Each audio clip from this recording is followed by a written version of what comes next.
최경영의 최강 시사.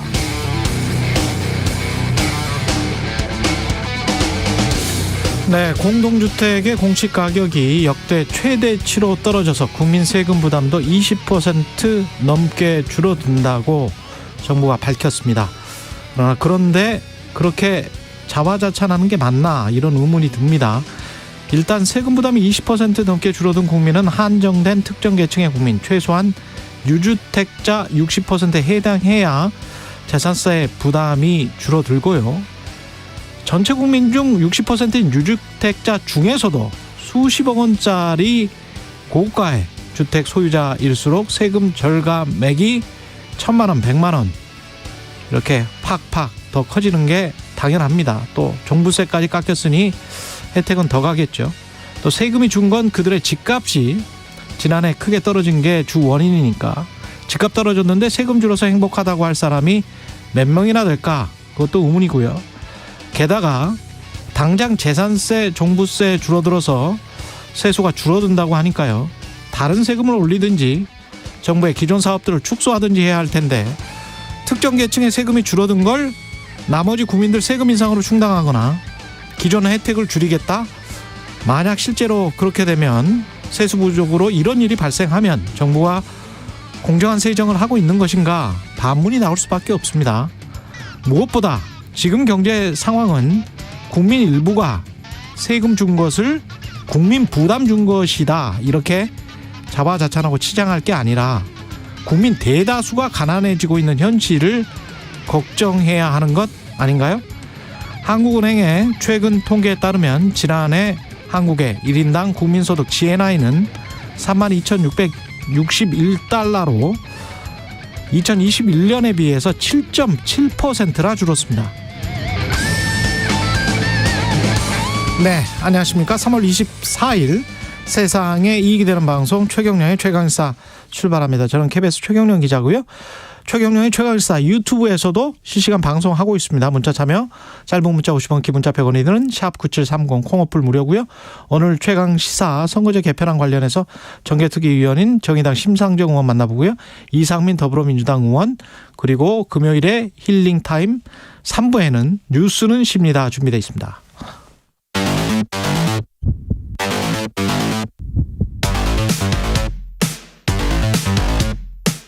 오늘 아침 가장 뜨거운 뉴스 언박싱.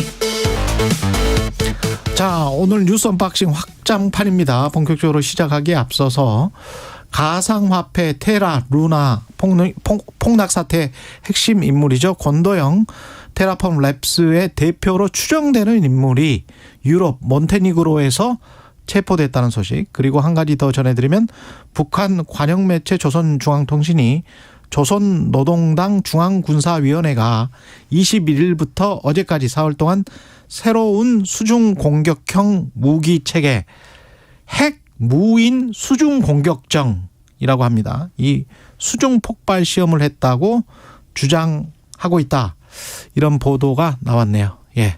뉴스 언박싱 시작하겠습니다. 민동기 기자, 김민하 평론가 나와 있습니다. 안녕하십니까? 안녕하세요. 예. 어제 뜨겁게 달궜던 뉴스는 역시 헌법재판소 검찰 수사권 축소법 관련된 헌재 결정이었습니다. 네, 일단 검찰 수사권 축소법이 헌재가 유효하다고 결정을 내렸습니다. 국민의힘 의원들이 이제 무효 확인 청구를 내지 않았습니까? 예. 여기에 대해서 재판관 5대4 의견으로 기각을 했습니다. 그러니까 지난해 4월 27일 국회 법사위원장이 위장탈당과 같은 문제가 있음에도 불구하고 개정안을 법사위 법률안으로 가결 선포한 행위에 대해서 국민의힘 의원들의 법률안 심의 표결권을 침해했다고 일단 헌재가 판단을 했는데요. 예. 근데 그럼에도 불구하고 이 개정법을 무효로 해서는 안 된다라고 이제 최종 결정을 내렸습니다. 절차에는 문제가 있다. 그러나 네. 내용은 유효하다. 네, 본회의에서 적법하게 의사 절차가 좀 진행이 됐기 때문에 그래서 이제 이 법을 무효로 봐서는 안 된다라는 그런 입장이었고요. 또 하나가 이제 한동훈 법무부 장관하고 일부 검사들이 이 법 때문에 수사권이 침해됐다며 낸 청구가 또 있습니다. 또 있죠. 이건 아예 이제 받아들이지 않았습니다. 아예 각하 결정을 내렸는데요. 이거는 자체가 각하다. 그렇습니다. 예. 청구를 제기할 자격이 인정되지 않기 때문에 이 각하라고 하는 거는 본안 심리를 하지 않고 사건을 끝내버렸습니다. 예. 네. 그러니까 이게 뭐 어떤 의미냐를 좀 설명해드리면 일단 지난번에 이제 소위 말하는 언론 표현으로는 뭐 검수완박 이렇게 부르는데 검찰 수사권 축소 관련된 법안을 민주당이 처리할 때 그때 이제 절차적으로 상당한 무리를 했습니다. 그래서 예를 들면 자기 당 소속의 의원을 무소속으로 만들어가지고 위장 탈당. 그렇죠. 예. 안건조정위에 뭐 집어넣고 민영배 의원입니다. 그랬죠. 그렇죠.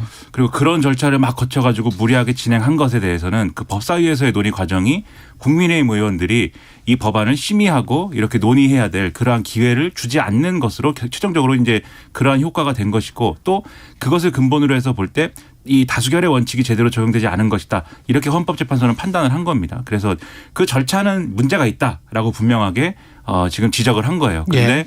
그 절차적 문제와 별개로 이것을 본회의에서 법안을 처리하는 절차로서 그 처리한 것 자체가 그러면 하자가 있는 것이냐. 그게 국회의 어떤 권한이 형해화될 정도로 하자가 있는 것은 아니다라는 게 그래서 이제 이 법안의 효력은 유지가 된다라고 본 게 헌법재판소의 판단이고 예. 요건 다 절차적인 얘기 아닙니까? 예. 보다 근본적인 차원에서의 판단은 이 법무부가 제기한 이 안에서 나온 것인데 법무부가 제기한 권한쟁의 심판의 경우에는 이런 논리예요. 헌법에 검사의 영장 청구권이 기재가 되어 있는데 영장 청구라는 거는 수사 그리고 소출을 전제로 할 때에 이 성립하는 것이다. 그렇기 때문에 헌법에 영장 청구권이 기재되어 있다는 것은 검찰이 수사권을 가지는 것이 헌법상의 근거가 있다는 거고 이거를 입법기관인 국회가 입법사항으로 제한하는 것은 이것은 권한을 침해하는 것이다. 이 논리거든요. 법무부 논리는. 예. 근데 헌법재판소는 이 수사권은 이 헌법상의 조문을 볼 때 영장 청구권에 대해서는 근거가 있지만 수사권하고 소추권을 검찰이 가져야만 된다라고 하는 헌법에 이 조항이 있다고 보기는 어렵기 때문에 그래서 어느 기관이 수사권을 어떻게 행사할 것인지는 입법기관에서 판단하면 된다. 이게 이제 헌법재판소의 논리입니다. 그래서 법무부의 입장은 받아들여지지 않은 것이다. 이렇게 보시면 되겠습니다. 검사들이 정말 무리한 주장을 했던 거는 맞아요. 이 헌법재판소의 결정에 나와 있듯이 원래 지금도 법무부나 검찰 소속 검사뿐만이 아니고 공수처, 경찰, 해양경찰, 군검사, 군사경찰, 특별검사 이게 다양한 검사들이 존재를 하는 것인데 그렇죠. 본인들만 수사, 소추권 다 가져야 된다. 우리들만 다 이것도 말이 안 되고 그다음에 이 지적한 것 중에서 수사기관이 자신의 수사 대상에 대한 수사 대상에 대한 영장 신청 여부를 스스로 결정하도록 하는 것은 객관성을 담보하기 어려운 구조다. 이것도 맞는 지적이죠. 이게 당연한 겁니다. 사실은. 이거는 어떻게 보면 데스크나 국장이 스스로 취재를 하고 그다음에 그거를 신문에다 그냥 자기가 그냥 프린트를 해버린다거나 그냥 그대로 그냥 방송을 하는 거예요. 그러니까 1인 방송국인 거지. 그러면 거기에 관한 객관성이 그 사람이 신이 아닌 이상 그 객관성이 보장이 되겠어요? 근데 수사를 계속하는 검사가 나는 이거를 내가 판단하에 이거 다 하겠다. 아니면 그 기관에서만 이걸 다 해야 되겠다.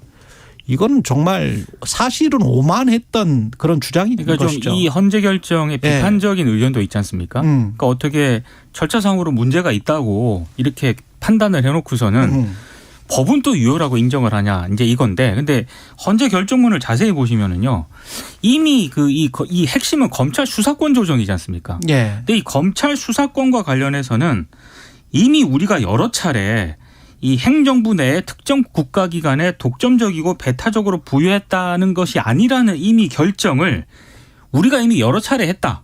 이렇게 부분이 이 언급이 되어 있는 헌재에도 그렇게 이야기했고 아니 다른 모든 민주주의 국가도 네.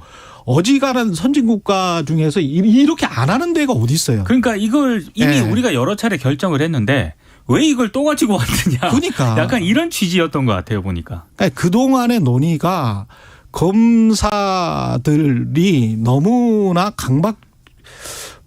정말 저는 오만이라는 단어가 딱 맞다고 생각을 하는데 모든 것이 본인들의 권한인 양 이렇게 그게 그리고 당연하고 아주 전유물이다. 아니 다른 어떤 나라가 이렇게 하고 있습니까? 어떤 다른 선진국들이? 그렇지는 않거든요. 이게 완전히 수사와 기소권이 독점이 돼 있는 아주 특별한 구조인데 그것과 관련해서 그 정도를 조정한 것도 문제가 된다라고 해서 헌법재판소까지 간 것 물론 절차적으로는 민주당이 잘못한 게 있습니다만은 네. 예. 그 내용 가지고 이거를 이렇게 다툴 일이었나는 저는 좀 만시지탄이라고 봅니다. 예. 그리고 이게 5대 4로 나왔다는 것도 글쎄요. 미국이나 다른 나라에서 이런 똑같은 논의가 됐으면 어땠을까라는 생각도 좀 들고요. 예. 검사들의 견제할 수 있는 권한이 지금 한국 사회에 충분히 있나? 그런 생각이 드네요. 예. 쉽지 않다. 그렇습니다. 양곡관리법 개정안 관련해서도 야당 주도로 본회의를 통과했는데 이거는 아마 대통령이 거부권을 행사할 것 같습니다. 일단 뭐 대통령실 입장은 숙고를 해보겠다라는 취지의 입장을 내놓긴 했는데요. 어제 일단 국회 본회의에서 통과가 됐습니다. 재석 266인 가운데 찬성 169, 반대 90, 기권 7표였습니다. 개정안의 내용은요. 쌀값 안정을 위해서 수요 대비 초과 생산량을 정부가 매입하도록 하는 것이 핵심인데 원래 민주당이 낸 안이 있거든요. 일단 김진표 국회의장이 중재안을 냈는데 이걸 민주당이 일단 수용을 했습니다. 그래서 개정안 내용은 정부 매입 요건을 원래는 초과 생산량 3%로 했었는데 이걸 3에서 5%로 조금 이제 확대를 했고 그리고 평년 가격 대비 5% 이상 하락해서 5에서 8% 이상 하락시로 이제 규정을 했습니다. 그러니까 이제 김진표 국회의장 안을 수용을 한 것인데 개정안 시행 이후에 만약에 배 재배 면적이 증가할 수도 있는 거 아니겠습니까? 근데 이럴 경우에는 정부 매입 요건이 충족이 되더라도 정부가 초과 생산량을 매입하지 않을 수 있도록 했습니다. 그러니까 약간 일단 그 장치는 좀 마련을 한 것 같습니다. 어제 이제 민주당 김성환 정책위 의장이 본회의 제안 설명을 했는데 지난해 유례없는 쌀값 폭락의 원인은 현행법에 정부 매입 실시 기준이 법제화되어 있음에도 불구하고 이게 임의조항이라는 한계 때문에 정부가 제때 시장에서 격리하지 않았기 때문이다. 라고 하면서 일단 이 본회의 제안 설명을 했는데 국민의힘은 반대 토론에서 전혀 반대 입장을 밝혔습니다. 그러니까 한마디로 쌀 공급 과잉 문제 해결에 정부 매입이 이게 근본적인 해결책이 못 된다. 오히려 재정 부담만 가중시키게 될 것이다. 이제 이런 입장을 내놓았는데요. 전반적으로 일단 국민의힘은 대통령에게 거부권 행사를 일단 건의를 하기로 했고요. 과거에 이제 윤석열 대통령이 지난 1월입니다. 이 부분에 대해서는 법안의 반대 입장을 분명히 밝혔기 때문에 거부권이 행사될 가능성이 현재로서 높습니다. 그러니까 이 양곡관리법의 경우에는 국민의힘의 논리는 그런 논리죠. 그러니까 이게 정부가 이렇게 쌀값이 떨어지거나 과잉 생산됐다고 해서 그것을 이제 수매를 하게 되면은 그럴 경우에는 여전히 이제 그러면은 원래 시장 원리가 작동해 가지고 쌀이 이제 과잉 생산됐을 경우에는 자연스럽게 이제 그 가격에 의해서 이게 조정이 돼야 되는데 그렇지 않고 정부가 계속 떠받쳐 주면은 쌀은 계속 이제 과잉 생산될 것이고 그러면 과잉 생산이 되는 어떤 그러한 상황과 조건이 강화될 것이고 그럼 정부는 또 계속 이제 돈을 써서 그걸 이제 구입을 해야 될 것이고 그러면 지금 상황에 지금 이제 농사 짓는 분들의 어떤 어려움이라는 거는 그대로 이제 놓여져 있는 상황에서 정부 재정만 과잉 지출된다 뭐 이런 논리거든요. 근데 민주당의 얘기를 또 들어보면은 그런 우려가 제기될 만한 대목들에 대해서는 나름대로의 이제 그렇게 가지 않을 수 있는 조항들을 삽입했다고 지금 얘기를 하고 있어요. 그래서 나름대로의 이런 뭐 이 장치가 있다라고 얘기를 하고 있는데 그러면은 이 법에 대해서 이제 논의를 할 때 이상적으로 생각할 때는 이 법이 근본적으로 이런 필요성이 있는 취지가 있는 어떤 법인 것이냐. 왜냐하면 원래도 이제 쌀 농사 짓는 분들의 어떤 쌀의 산출에 대해서는 정부가 일정 정도는 지금 이제 보는 것처럼 시장 격리라든가 이런 걸 해오지 않았습니까? 그렇죠. 그래서 그거를 이제 더 강화해야 된다든지 의무화해야 될 필요가 있는 것이냐부터 시작을 해서 예상되는 어떤 부작용을 어떻게 방지할 것이냐 그런 논의를 통해서 법을 보완해 가는 게 필요한 거잖아요. 앞서 이제 검찰 수사권 축소도 그 마찬가지거든요. 그런 과정을 거쳐서 이제 나온 것이 국회 입법 논의인 것이고 지금도 마찬가지의 그런 결과들이 그런 과정들이 전제됐어야 되는 건데 근데 양곡관리법은 이걸 얘기를 했을 때부터 다 모든 관심은 민주당이 강행 처리하는 것이냐 그냥 일방적으로 본회의에 그냥 가는 것이냐 또 그렇게 될 경우에는 대통령이 거부권을 행사하는 것이냐 그렇죠. 이 구조에 그냥 처음부터 끝까지 다 들어가 있어서 제가 볼 때는 실질적인 법안의 어떤 논의나 이런 것들은 제대로 진행되지 않았던 것 같아요.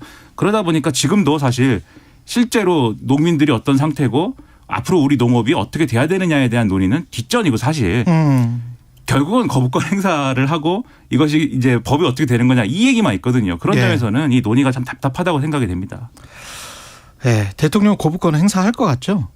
일단 그거는 언론들이 그렇게 전망을 하고 있고요. 언론들은 그렇게 전망을 하고 있고. 지난 1월에 윤석열 대통령이 무제한 수매 있지 않습니까? 예. 이거는 결코 우리 농업에 바람직하지 않다 이런 입장을 밝혔기 때문에 아무래도 이제 민주당이 이 안이 넘어오게 되면은 거부권을 행사하지 않을까 이렇게 전망을 하고 있습니다. 일각에서 그러니까 그런 시각도 막 있는 거예요. 지금 이제 언론 보도나 이런 걸 쭉 보면은 민주당이 또 국민의힘은 그런 비판도 하거든요. 민주당이 자기네 정권 잡았을 때는 이거 안 하지 않았느냐. 그때는 어쨌든 정권을 잡았던 상황에서 이러한 법안을 처리했을 때 그 당시 정부에 부담이 될 것을 우려한 거 아니냐. 근데 지금은 왜 추진하느냐. 대통령이 어차피 거부권을 행사할 것이기 때문에 그러니까 더 부담 없이 이렇게 추진할 수 있는 거 아니냐. 그리고 역으로 얘기해서 민주당이 이렇게 막 밀어붙일 수 있는 의석수를 가지고 있기 때문에 대통령도 거부권을 그만큼 쉽게 행사할 수 있는 거 아니냐. 그러니까 대통령이 거부권을 행사한다는 것은 굉장히 제한적으로 가능한 그렇죠. 것이고 이전에 이 박근혜 정권 때 박근혜 전 대통령이 그때 거부권 행사한 거 국회가 이 어떤 행정부의 권한을 과도하게 침해한다고 그래서 예. 그 거부권 행사한 거 왜 지금 이 이후에 처음이지 않습니까? 하게 되면 7년 만에 하는 겁니다. 그러니까 그런 법률에 걸 대한 거부권은 그렇습니다. 그 전에는 그렇죠. 뭐 저 해임권이야 뭐 이런 거는 있었는데. 근데 그거는 이제 해임 건의 자체가 예. 해임 건의 자체가 건의를 하는 것이고 그것을 거부권 행사한다는 건 이걸 다시 국회로 법안을 돌려보낸다는 거거든요. 그렇죠. 본회의이기 통과한 때문에 법안을 다시 이제 그러면은 3분의 1을 만들어 갖고 와야 그렇죠. 되는 거죠. 맞습니다. 예. 그렇기 때문에 거부권 행사의 제대로 된 의미를 뒤져보면 이게 7년 만인데 그러니까는 이거 이 외에도 다른 법안에 대해서도 다 비슷한 광경이 된다라고 하는 거는 그 예상이 되고 있지 않습니까? 그렇다고 하는 거는 이거는 그러면 정치는 어디 간 것이냐. 정치라든가 협의라든가 뭘 조정하고 이런 거 다 어디 간 거냐. 예. 이런 것이 상당히 의문시 될 수밖에 없는 상황을 같이 만들어가고 있는 것 같아요. 예. 그리고 하영재 체포동의안 보고를 어제 국회 본회의에서 했어요. 맞습니다. 예. 일단 국민의힘 하영재 의원 같은 경우에는 지난해 6.1 지방선거를 앞두고 경기도의회 도의원 선거 예비 후보자 공천을 도와주는 대가로 이 예비 후보자 측으로부터 7천만 원을 수수한 혐의 등을 받고 있거든요. 근데 어제 이제 여야가 오는 30일 국회 본회의를 열기로 했습니다. 그래서 30일 본회의에서 이 하 의원에 대한 체포동의안 처리 여부가 판가름 날 것으로 일단 보이는데요. 일단 언론들이 보도한 내용을 보면은 민주당이 굉장히 좀 딜레마에 빠진 것 같다 이렇게 예. 분석을 하고 있습니다. 왜냐하면 그냥 이게 가결을 하자니 뭐 이재명 대표라든가 노웅래 의원 체포 동의안을 부결시킨 그때는 것과 부결시켰고. 아무래도 대비가 되지 않겠느냐. 그렇죠. 근데 또 이제 부결을 시키자니 또 이재명 대표 체포 동의안 부결을 의식해서 의도적으로 부결이 시킨 것 아니냐. 또 이런 지적을 받을 수가 있기 때문에 좀 딜레마에 빠질 것이다라는 전망을 내놓고 있고요. 뭐 어찌 보면 당연한 거겠지만 국민의힘 같은 경우에는 이 하 의원의 체포 동의안에 사실상 당론 가결 방침을 세우고 있습니다. 그러니까 소속 의원 51명이 불체포 특권 포기 서약을 지금 발표하기도 했거든요. 그러니까 아무래도 이재명 대표의 어떤 체포 동의안 부결을 좀 부각시키는 전략적으로 가고 있는 것 같습니다. 대비시켜 보자. 그렇습니다. 예. 어제도 말씀드렸는데 사실 그럼 하영재 의원 입장에서 보면은 상당히 이상한 상황인 거죠. 본인의 어떤 혐의라든가 이런 거는 뭐 얘기를 안 하고 다들 하영재 의원이라는 사람의 체포동의안을 가결시켰을 때는 뭐 이재명 대표에 대한 어떤 문제는 이렇게 인식될 것이고 혐의가 근데 뭐예요? 제가 그래서 아까 예. 말씀을 드렸습니다. 예. 지난해 6월 지방선거를 앞두고요. 경남도의회 도의원 선거 예비 후보자 공천 있지 않습니까? 예. 이걸 도와주는 대가로 예비 후보자 측으로부터 수천만 원을 받은 혐의를 받고 있습니다. 돈을 받았다? 예. 예비 후보자에게? 네. 그러니까 그런 이제 부수적인 어떤 정치적 효과 이런 걸 가지고 얘기할 게 아니고 그러니까 이게 체포동의안 처리할 만한 사안이냐 아니냐를 가지고 여야가 공정하게 논의를 하는 게 필요한 것인데 다 그러니까 그 제빵에만 관심이 있는 거 아닙니까 결국. 그래서 이게 모든 사안에 대해서 어차피 이 불체포 특권을 국민의힘은 우리가 포기했다 이렇게 막 주장을 하지만 예. 이게 어제도 말씀드렸듯이 하영재 의원이 예를 들면 주류이거나 이랬으면 완전히 달랐을 거예요 상황이. 그러니까 무슨 얘기냐면 그러니까 체포동의안을 이렇게 부결이냐 가결이냐를 하게 만들어놓은 그 제도의 어떤 근본적인 취지는 아무래도 정치적인 어떤 사건들에 대해서 정치화된 사건들에 대해서 정권이 힘을 가지고 있는 정권이 부당하게 어떤 이렇게 이 상대편에 있는 정치인을 탄압한다거나 그러한 상황이 있을 수도 있다라는 어떤 경계심이 드는 사건의 경우에 그것을 국회에서 한번 걸러라라는 취지가 불체포 특권의 취지 아닙니까? 예. 근데 지금 이 모든 걸 이렇게 어떤 정치적 이익을 가지고 이 어떤 다 거기에 복속시켜 갖고 논의를 한다는 것이 예. 그것 자체가 불체포 특권이 오히려 필요 없는 거 아니냐라는 생각을 하게 만든다 그런 느낌이죠. 알겠습니다. 날씨 교통정보 듣고 뉴스 언박싱 다시 진행하겠습니다. 오늘 출근길은 보건용 마스크를 챙기시는 편이 좋겠습니다. 고농도 황사먼지가 서쪽과 동해안으로 유입된 가운데 전국 대부분의 공기가 탁하겠습니다. 수도권과 충청, 전라권, 제주도와 울릉도엔 미세먼지 주의보가 발령 중이고요. 수도권과 충남은 황사위기경보가 관심에서 주의 단계로 격상됐습니다. 고온 현상은 누그러지고 당분간 이맘때 선선한 날씨를 보이겠습니다. 현재 기온 서울이 8도 등 어제 같은 시각보다 5도에서 10도가량 낮아 쌀쌀한데요. 낮 기온은 서울과 대전 18도, 광주, 부산 16도, 강릉 12도, 제주 13도 안팎으로 어제와 비슷하거나 더 낮겠습니다. 오늘 오전까지 남해안엔 5mm 미만의 비가 오겠고 제주도에 내일 오전까지 5에서 10mm의 비가 가끔 내리겠습니다. 수도권과 강원 내륙, 충북은 다시 건조주의보가 내려져 산불 등 화재 예방에 유의하시는 게 좋겠습니다. 지금 서울의 기온은 8도, 습도는 37%입니다. 날씨 정보 박다효입니다. 이어서 이 시각 교통정보입니다. KBS 교통정보센터의 김민희 씨입니다. 상습 정체 구간 중심으로 출근 교통량이 늘고 있습니다. 경부고속도로 서울 방면으로 천안 삼거리 휴게소 부근 4차로에서는 장애물을 처리하고 있고요. 더 가서는 수원에서 신갈분기점 사이와 또 달래내곡에부터 한남 사이로 더디게 지납니다. 서해안고속도로 목포 쪽으로는 순산터널에서 팔곡분기점 사이와 또 매송휴게소에서 비봉 사이로 정체고요. 반대 서울 방면으로는 일찍에서 금천 사이로 교통량이 많습니다.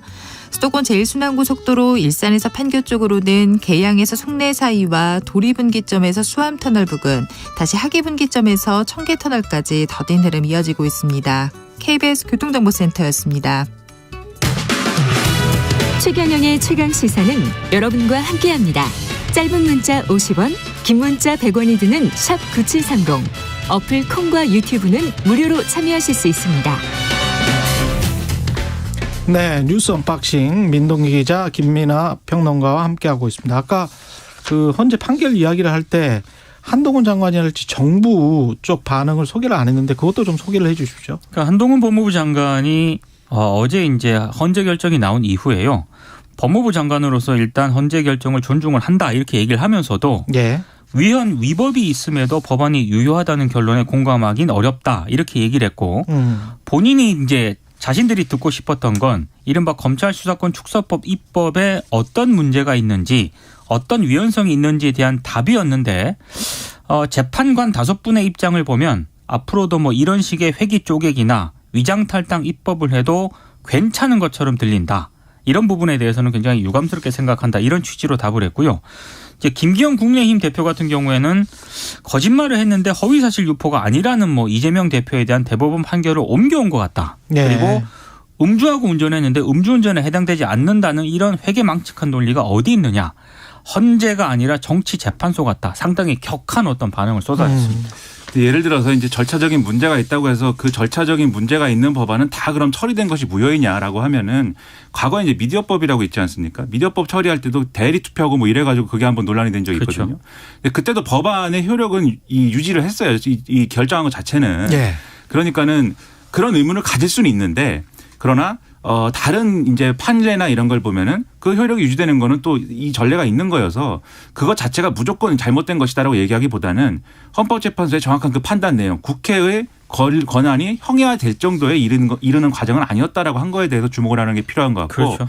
그다음에 한동훈 장관의 얘기는 저는 상당히 위험한 얘기다라고 생각을 하는 게 지금 언론 보도를 주호영 원내대표는 이렇게 이야기할 수 있어요. 정치인이기 때문에. 그렇죠. 예, 근데 한동훈 법무부 장관은 좀 이상한 것 같아요. 법무부 이렇게, 장관이잖아요. 예, 이렇게 이야기하는 거는. 그렇죠. 그리고 이제 언론 보도를 보면은 막 이 헌법재판관 중에 예를 들면은 이 민변 출신이다 또는 뭐 우리법 연구회 출신이다 그렇기 때문에 이렇게 결정한 거다 막 이렇게 얘기가 되는데 그러니까 검사의 영장 청구권이 과연 수사권과 이 소추할 권한을 자동으로 가지도록 하는 결론으로 이어지는 거냐에 대해서는 그렇죠. 이게 아니다라는 의견과 그렇게 볼 수 있다는 의견이 사실은 상당히 대립을 하고 있는 거죠. 그런데 네. 어쨌든 헌법재판소가 그게 5대 4든 뭐 몇 대 몇이든 간에 그 결론은 어쨌든 이런 방식으로 내린 겁니다. 그러면 이렇게 해석을 해야죠. 여러 논란이 있으나 결론적으로 이 헌법의 조문을 가지고 검사들의 어떤 수사권이 헌법상에 있는 권리다라고 주장하는 거는 무리한 얘기다라는 거를 결론을 내린 거예요. 그렇죠. 그러면 그 결론을 내린 거에 대해서 그것도 국가 최고 기관인 대법원 같은 헌법재판소가 그렇게 결론을 내렸는데. 그렇죠. 예, 지금 법무부 장관이 법치 행정을 해야 되는 법무부 네. 장관이 거기에 관해서 잘못된 것 같다. 그런 식으로 지금 비판하는 게 말이 됩니까? 그렇죠. 그래서 한 사람의 뭐 법률가 내지는 네. 법학자로서 뭐 그렇게 주장하는 거는 가능하지만 말씀하신 대로 법무부 장관이 하기에는 적절치 않은 말이고 그리고 이 사안을 헌법재판소에 굳이 가져가겠다라고 주도한 게 한동훈 법무부 맞습니다. 장관이에요. 그러면 거기에 대한 일종의 어떤 나름대로의 책임이냐 이런 것들을 그렇죠. 또 얘기를 해야 되거든요. 예. 그런 것이 없이 이렇게 마치 헌법재판관조차도 편가르기 하듯이 이렇게 얘기하는 것은 주무부처 장관으로서 매우 부적절한 언급이었다고 생각합니다.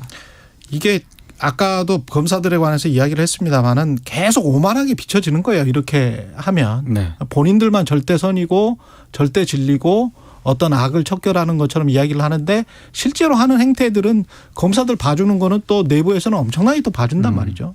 실제 사건들은. 그리고 그런 역사들이 너무나 많고 그런 것들에 관한 그 반성이랄지 성찰이랄지 이런 것들은 거의 없고 지금도 계속 이런 식으로 행동을 하는 거는 언행을 하는 거는 좀 문제가 있다고 봅니다. 2187님 언제나 잘 청취하고 있습니다. 벌써 2년이 되어 가는 것 같네요. 최강시사에서 준 쿠폰으로 동료들과 커피 타임도 가졌습니다. 이런 말씀해 주셨습니다. 감사합니다. 윤경님 KT 대표 후보 아직도 후보였군요. 후보였습니다.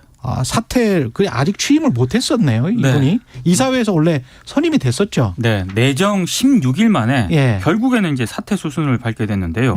그 전에 지금 이 구현모 현 대표가 또 사퇴를 했는데 연이은 사퇴입니다. 그러니까 지금 윤경림 후보가 최근 KT 이사진과 간담회를 가졌다라고 하는데요. 예. 이런 얘기를 했다고 해요. 더 이상 버티지 못할 것 같다. 내가 버티면 KT가 더 망가질 것 같다. 이렇게 얘기를 했다라고 하는데 왜 못 버틴다는 거지? 일단 결정적인 이유가 예. 자신을 내정 단계부터 구현모 아바타라고 정부 여당 쪽에서 계속적으로 공개적으로 이렇게 비판을 해왔거든요. 이 외압이 굉장히 더 고조가 된 것으로 일단 언론들이 분석을 하고 있고요.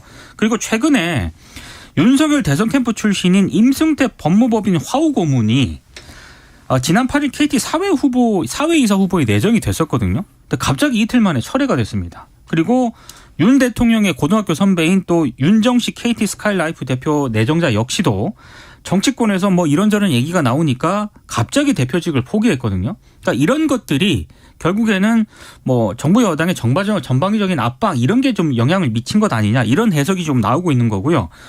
결정적으로 이제 윤경림 후보가 검찰 수사에 상당히 좀 압박을 느낀 것 같습니다. 이제 일부 보수 단체가 윤 후보하고 이른바 구현모 대표가 KT 계열사인 KT텔레캅의 일감을 뭐 특정 시설 관리 업체에 몰아줬다. 그리고 이사회를 장악하기 위해서 사회이사들에게 부정한 향응을 제공을 했다. 이렇게 주장을 하면서 검찰에 고발을 했습니다. 이게 보수 단체가 고발을 한 거죠? 그렇습니다. 예. 그래서 이제 고발을 하니 이제 검찰이 이제 수사를 해야 될 텐데 이런 것들을 종합을 해봤을 때 더 이상 버티기 어렵다라고 판단을 한 게 아닌가 싶은데, 근데 문제는 이게 KT가 어찌됐든 민간 기업이지 않습니까? 예. 근데 이 후보가 계속해서 지금 이른바 여권발 외풍 때문에 사퇴를 거듭하고 있다는 것 자체는 상당히 논란의 여지를 남기고 있습니다.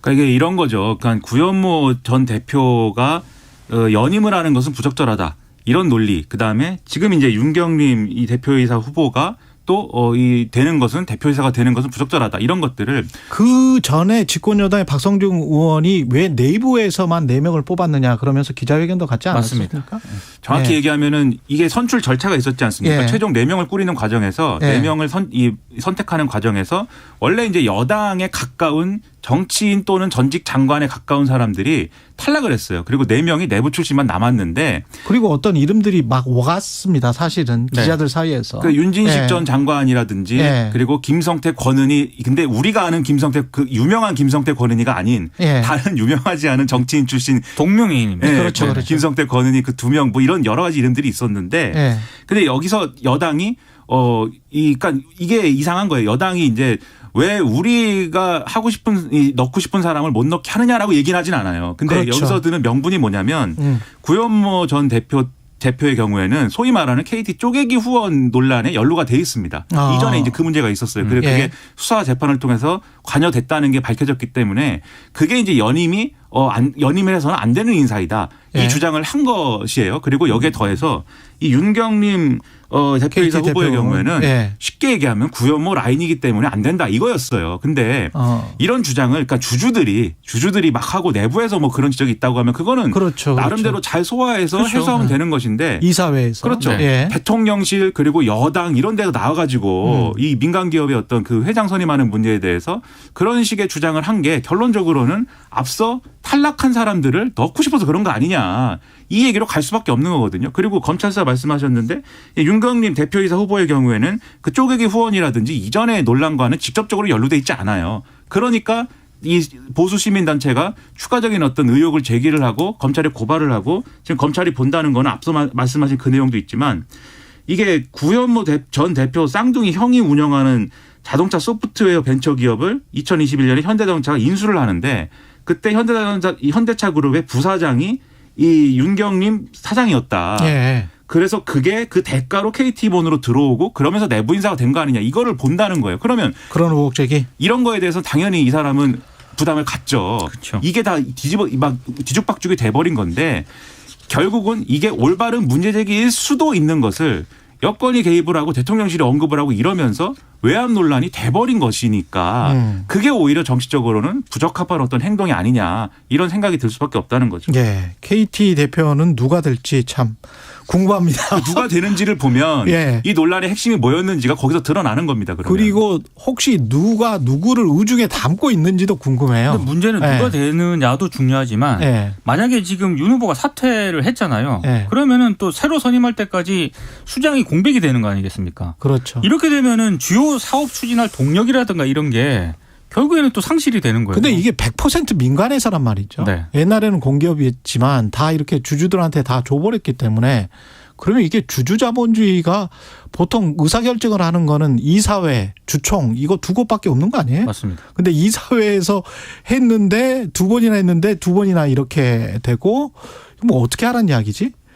그러게 말입니다. 그래서 이게 여러 의제가 예를 들면은 이런 도덕적으로 문제가 있거나 부당한 어떤 그러한 어떤 이 어떤 요인을 갖고 있는 그러한 사람이 대표이사가 되는 거에 대해서 주주들이 예를 들면은 자기들이 어떤 이게 그런 여러 가지 도덕적인 문제가 있는 사람도 대표가 돼야 우리 이익이 좀 극대화될 것 같아. 그렇지. 라고 생각해서 예. 뽑는 경우가 있거든요. 예, 근데 예. 그것도 사실은 사회적으로 보면은 그게 다 적합하진 않아요. 그렇기 때문에 국민연금이라든지 이런 데서 스튜어트십 코드라든가 이런 것들을 해야 되는 거 아니냐 이런 논의가 또 있었던 거 아닙니까? 그렇습니다. 사회적 책임을 지라는 의미에서. 그렇죠. 그래서 그래 그것도 좋은 얘기야 했는데 그 모든 결과가 네. 자기들 입맛에 맞는 이 대표이사를 꽂기 위해서 작동시키는 그러한 메커니즘으로 가는 거다라고 하면은 그런 모든 논의가 사실은 사회적 논의와 이런 것들이 의미가 없어지는 거죠. 그래서 예. 최종적으로 누가 되느냐를 보면 그게 뭐였는지가 드러난다는 정부 겁니다. 여당과 대통령실에 좀 좋아하는 예. 그런 후보가 이제 사장으로 만약에 내정이 되면 예. 이 논란은 좀 어느 정도 종식이 되겠죠. 종식이 되겠지만 예. 그게 진짜로 KT를 위하는 것인가 이 부분은 좀 따져볼 필요가 있습니다.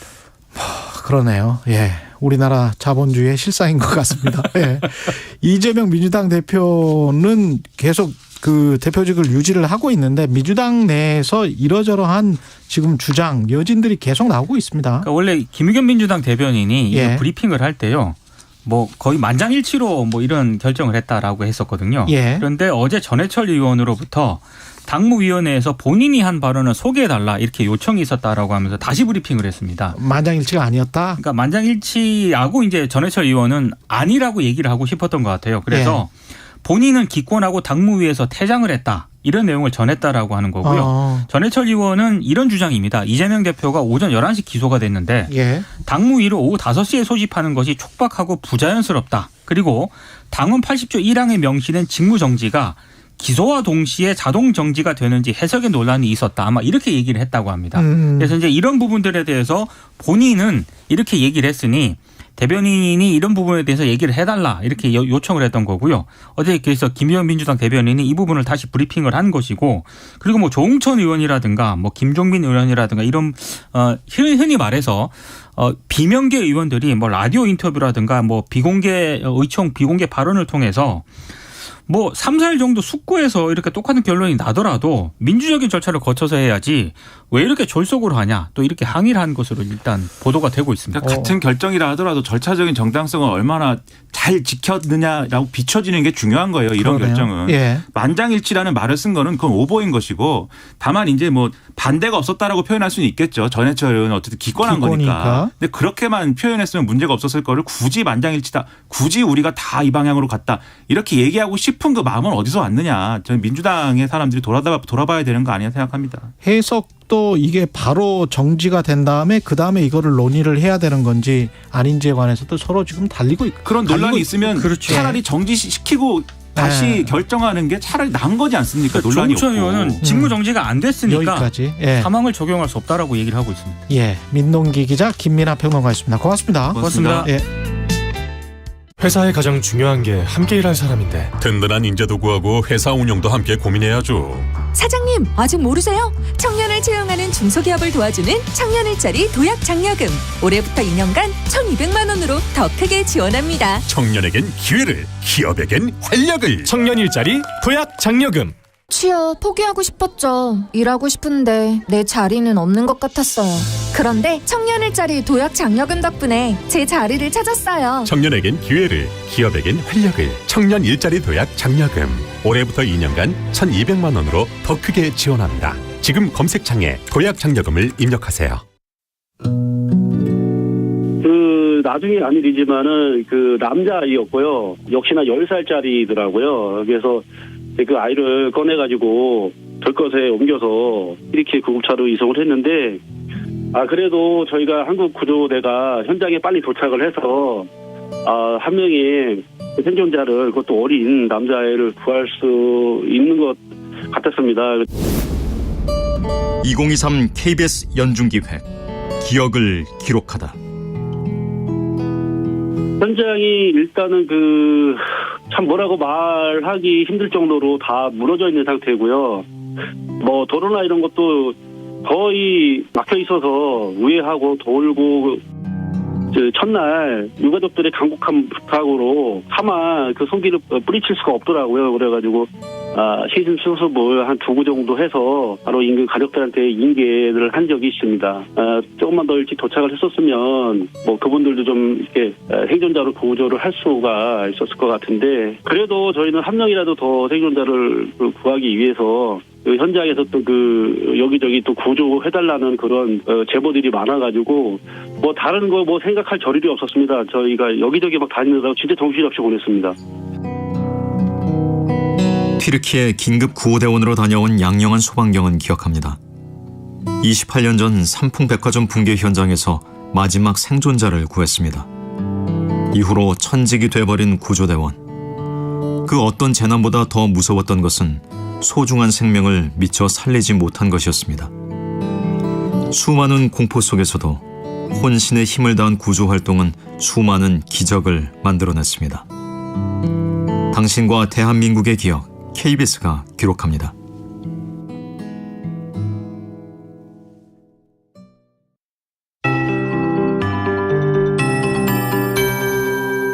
KBS 58분 날씨. 기온은 이맘때로 돌아왔지만 고농도 황사먼지가 말썽입니다. 고비 사막과 내몽골 고원, 중국 북동부에서 발생한 황사가 우리나라 서쪽과 동해안으로 유입되고 있는데요. 이들 지역은 대부분 미세먼지 주의보가 발령 중이고요. 대전, 세종, 광주, 제주의 미세먼지 농도가 매우 나쁨 단계, 수도권과 충남은 황사 위기경보가 관심에서 주의 단계로 격상됐습니다. 오늘 전국 대부분의 공기가 탁할 것으로 보이니까요. 바깥 활동을 가급적 줄이시고 외출하신다면 보건용 마스크를 챙기시는 편이 좋겠습니다. 밤사이 북서쪽에 찬 공기가 유입돼 고온 현상은 누그러졌습니다. 현재 기온 서울이 8도 등 어제 같은 시각보다 5도에서 10도가량 낮아 쌀쌀한데요. 낮 기온은 서울과 대전 18도, 광주, 부산 16도, 강릉 12도, 제주 13도 안팎을 보이겠습니다. 오늘 오전까지 강원 내륙 산지와 경북을 중심으로는 안개가 짙겠고요. 남해안은 5mm 미만의 비가 내리겠습니다. 제주도는 아침부터 내일 오전까지 5에서 10mm의 비가 오락가락하겠습니다. 수도권과 강원 내륙, 충북엔 다시 건조주의보가 내려져 산불 등 화재 예방에 유의하셔야겠고요. 서해 먼바다엔 풍랑경보가, 동해상과 제주 해상, 남해 서부 먼바다엔 풍랑주의보가 발효 중입니다. 지금 서울의 기온은 8.1도입니다. 박다효입니다.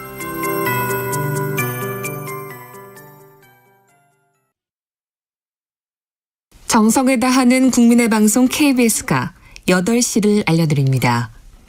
AM 711kHz, FM 97.3MHz, KBS 1라디오입니다. HLKA.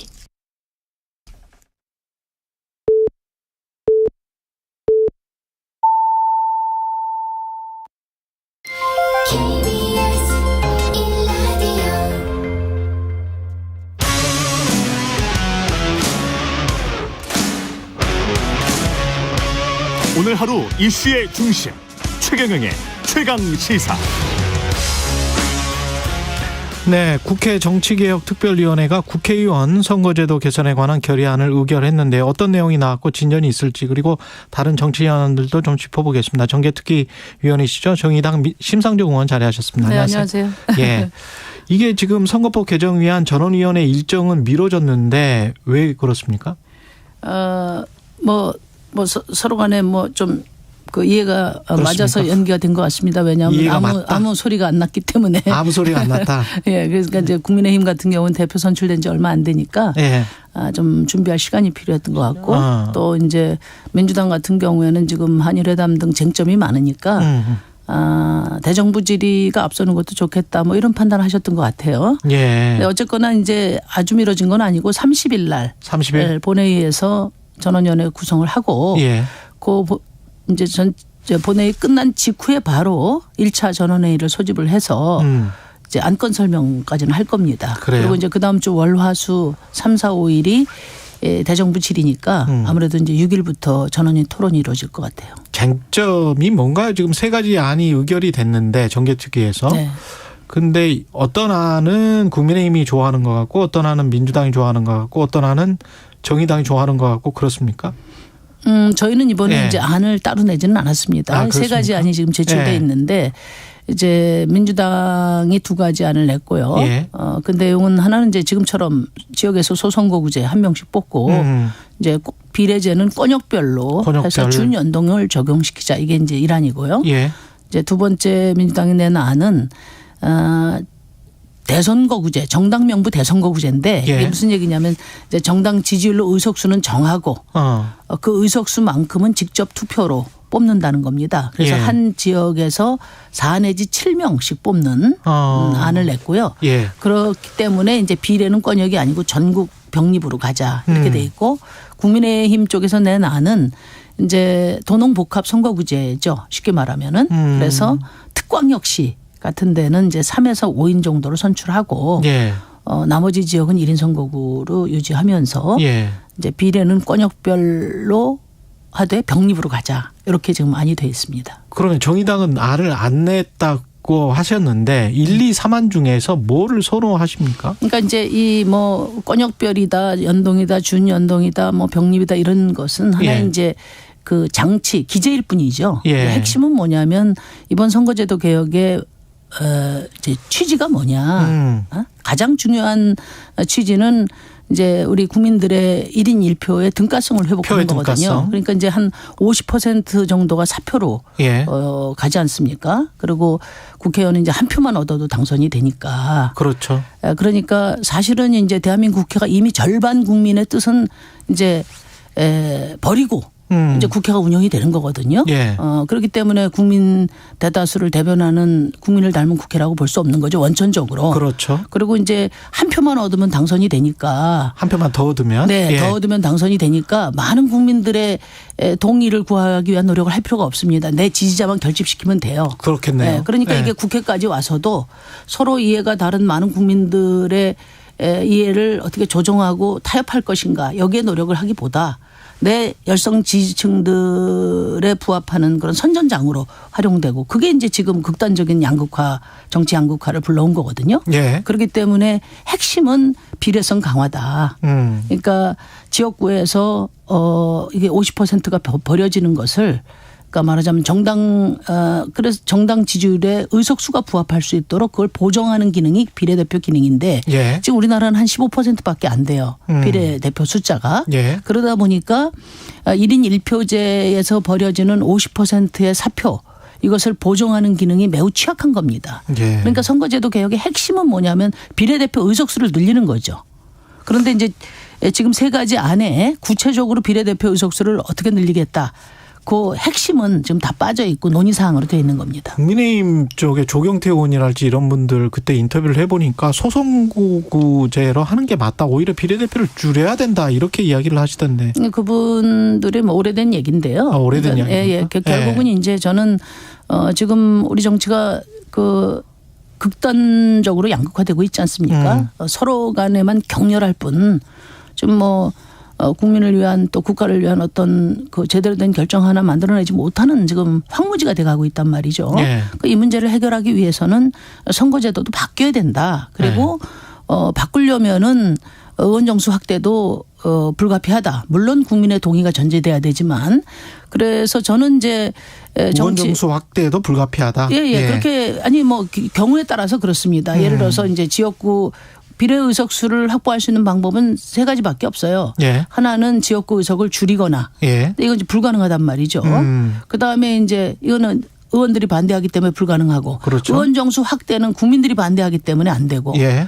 그리고 이제 지금 도농 복합 선거구제에서 이제 소선거구제를 좀 강력화해서 이 3 내지 5인을 뽑으면서 중대선거구. 한 20여 명 정도를 지역구를 조정할 수가 있는 거죠. 예. 그렇게 해서 그걸 비례를 늘리는 방안 정도가 지금 현재 나와 있는 안 중에서는 가장 현실적이다. 아니 현실적이라기보다는 비례 의석 증대에 대한 안이 제시됐다고 볼 수 있는 거죠. 그러니까 말하자면 소선거구제 권역별 비례제 또 준연동으로 하겠다 하는 것은 지금 비례대표 의석을 늘려야 된다고 생각은 하지만 민주당에서 그에 대한 책임 있는 방안은 아직 안 나온 상태입니다.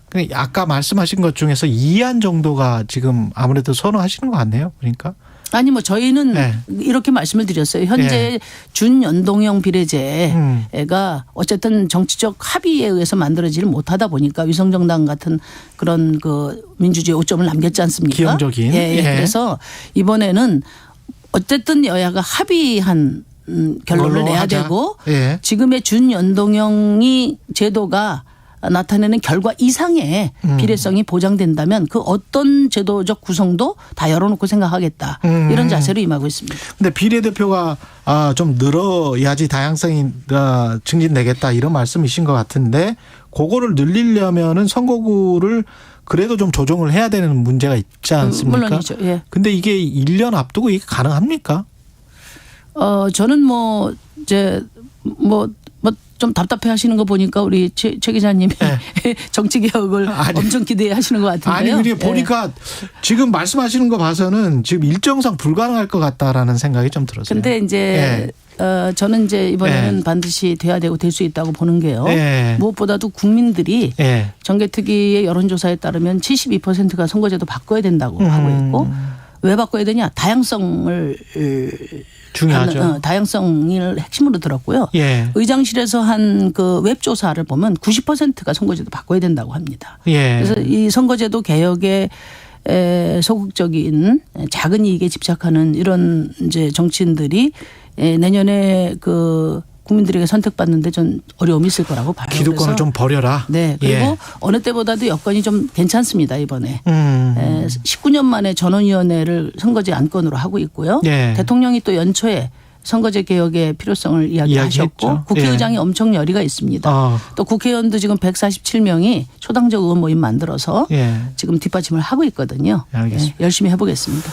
그리고 한일 정상회담과 관련해서는 이게 이미 이제 벌인 일인데요. 어떻게 해야 됩니까? 강제동원 해법부터 시작해서 이렇게 왔는데. 근데 이제 이게 크게 논란이 될 수밖에 없는 거는 과거사 해법은 치욕적이고 그걸 딛고 손잡고 나가겠다는 미래는 매우 우려스럽거든요. 예. 예를 들면 이제 강제징용 문제는 대법원에서 개인의 그 배상 청구권을 인정했지 않습니까? 그러니까 이 해법을 결정할 수 있는 권한을 가진 사람들은 피해 당사자입니다. 예. 근데 이 당사자들의 동의가 배제한 어떤 해법도 정당하지 않다는 거죠. 그게 핵심이라고 저는 봅니다. 예를 들면 뭐 사과든 해법이든 그렇죠. 또 뭐든. 그러니까 국가는 이 피해자들의 입장을 대변해서 대리해서 역할을 하는 것이거든요. 예. 그런데 지금 이제 윤석열 대통령은 이 피해자들의 권리를 이제 말하자면 일본의 대통령이 넘겨버린 셈이 된 거잖아요. 동의 그렇죠. 없이. 예. 그렇기 때문에 이 문제는 그냥 쉽게 넘어갈 수 있는 문제가 절대 아니다. 그런 것이고요. 이제 미래가 더 걱정인데 저는 윤석열 대통령이 추구하는 미래가 뭔지에 대해서 지금 이야기를 안 하고 있어요. 예. 그게 한미일 군사 동맹인지 또 동북아식의 나토에 동참하겠다는 것인지 예. 분명히 밝혀야 됩니다. 제가 지난 대통령 선거 때 질문을 했을 때도 유사시에 자유대가 한반도에 들어올 수 있다. 그 얘기는 뭐냐면 유사시에 또 대한민국이 대만도 들어갈 수 있다는 얘기를 말하는 거거든요. 그러네요. 네, 그런 예. 점 때문에 이것이 단순한 문제가 아니다. 트럼프는 방위비 돈을 요구했는데 그렇죠. 지금 바이든의 전략 속에서는 대한민국 시민들의 피를 요구할 수가 있는 거거든요. 그러니까 이런 중대한 문제에 대해서 이것을 대통령 혼자 결정한다? 그건 말이 안 되는 얘기고요. 예. 이제 노태우 정권 때 그 북방 정책과 한중 수교 결단으로 막 이른바 이제 안미 경중 그러니까 그랬죠. 예. 이제 안보는 미국, 경제는 중국. 이 외교 통상 전략으로 우리가 사실 선진국 문턱까지 왔는데 그랬죠. 뭐 이것이 지금 통할 수 없다. 뭐 정세 변화에 따른 전략 변화도 필요하지만 이건 대한민국의 대한민국의 생존이 걸린 문제고 한반도의 미래가 걸린 문제이기 때문에 대통령 1인의 독단으로 결정될 수 없다는 겁니다. 그래서 이거는 국회에서 논의해야 되고 철저히 국민적 동의를 거쳐서 비준 절차나 이런 것들로 이제 가야 되고 정치권에서 이 문제에 좀 집중해서 논의할 필요도 있다 이렇게 생각합니다. 대통령이 이제 노조 특히 이제 기성 노조 민주노총 뭐 한국노총 굉장히 비판을 하고 건설 노조 부정부패 뿌리 뽑겠다 뭐 원래비 이야기도 뭐 나오고 있고요. 어떻게 보십니까? 이거는 어제 국회에서도 좀 논의가 된 것 같은데. 그러니까 이제 이 타워 크레인 조종사들이 굉장히 높은 데 올라가서 위험한 작업을 하지 않습니까? 그렇죠. 예. 근데 이분들이 이제 지금 그 하소연을 하는 거예요. 예. 언론에서 하도 무슨 조폭이니 검폭이니 이렇게 흉악범처럼 몰아붙이니까 예. 장인이 전화해서 그 사실이냐 물어보고 아이들도 아빠를 부끄러워한다는 거예요. 너무 비참하다. 우리 열심히 위험 작업 한 것밖에 없는데 이렇게 그 폭도로 매도해도 되냐 이제 이런 말씀인데요. 지금 각 지역별로 한 수십 명씩 수백 명이 지금 광역수사대에 가서 수사를 받고 있습니다. 예. 원래비를 받았다고. 그러면은 원래비를 없애는 것 동의합니다. 예. 노동자들도 동의해요. 그런데 이게 매우 구조적인 문제에서 기인된 거거든요. 예. 원하청 다단계 원하청 구조나 또 공기 단축 압박 이런 것들 때문에 만들어진 거예요. 예. 단종에서 그 기업들이 하청 기업들이 말하는 거는 워낙에 건설사에서 그 저단가로 후려치니까 이게 이제 일 시작하기 전에 이 정당한 위험 수당이라든지 추가 수당을 비용으로 비용 구조에 포함시킬 수가 없다 보니까 이런 일이 생긴 거예요. 예. 그러면 국토부는 사정기관이 아니지 않습니까? 그러면 이런 저가 낙찰자를 어떻게 개선할 건지 이런 구조적인 해법을 내놓으면서 책임을 묻더라도 그렇게 물어야 되고 이 책임을 묻더라도 노동자하고 건설사 받은 사람이 잘못됐으면 준 사람도 잘못된 거죠. 그러면 공정하게 이제 책임을 물어야 되는데 지금 노동자들은 수백 명씩 불려가고 지금 건설사들은 단 한 명도 소환을 안 했단 말이죠. 그러니까 정부가 이런 식으로 이제 건설 산업의 오래된 고질적인 병폐를 뿌리 뽑는 거 동의하고 편법적인 원래비 정상화시키는 거 동의하는데 그걸 명분으로 해서 일방적으로 노동자들을 토끼머리식으로 이렇게 해서 정치적인 그런 그 효과에 그 목적을 두는 그런 것은 맞지 않다. 그런 정부라면 노사관계 문제를 다룰 자격이 없다. 저희는 그렇게 생각합니다. 구조적 문제는 방기하고 토끼몰이를 하고 있다. 네네. 예. 그리고 근로시간 개편안 관련해서는 뭐 지금 뭐 다 엇박자라서 뭘 하자는 건지는 잘 모르겠습니다만은. 그러니까 이미 이제 뭐 여러 차례 엇박자가 났기 때문에 예. 이 정책의 신뢰성 또 정부에 대한 신뢰는 이미 다 이제 걷어졌지 않습니까? 예. 그래서 대통령이 빨리 철회를 하는 것이 그냥 처리하는 게 제일 낫다. 제일 난데 예. 저는 뭐 대통령이 그렇지 않을 것 같습니다. 이분이 확신범에 가까우세요. 왜냐하면 대통령 후보 시절 때 120시간까지 말씀하셨거든요. 예. 그러니까 윤석열 대통령의 이 제안에는 뭐가 담겼냐면 한국 사회를 영끌 과로 사회로 만들겠다. 네. 또 제가 이제 구로공단에서 일했던 전두환 시절에 전두환 대통령 시절에 그 노동 고혈 경제로 돌아가겠다. 이런 인식이 굉장히 뿌리 깊은 게 아닌가 예. 걱정이 되고요. 예. 이제 우리나라 국민들은 이미 진짜 영혼을 탈탈 털어서 일을 하고 있습니다. 그러니까 청년들은 이제 이번 제안 보고서 그러면은 일 몰아서 하고 휴가는 뭐 무덤 가서 쓰냐. 또 무덤 가서 쓰냐. 부모님들은 이제 잠자는 아이들 얼굴도 보기 어려운데 애는 누가 키우냐. 예. 애들은 부모를 돌려달라고 외쳐야 될 판이거든요. 예. 그러니까 이렇게 가족 없는 노동이 바로 합계 출산율 0.78과 같은 참담한 사회를 만든 거거든요. 예. 그래서 저는 대통령께서 진정으로 청년들을 위한다면 지금 청년들 비정규직 노동자들한테 가장 큰 고통이 되고 있는 게 뭐냐면은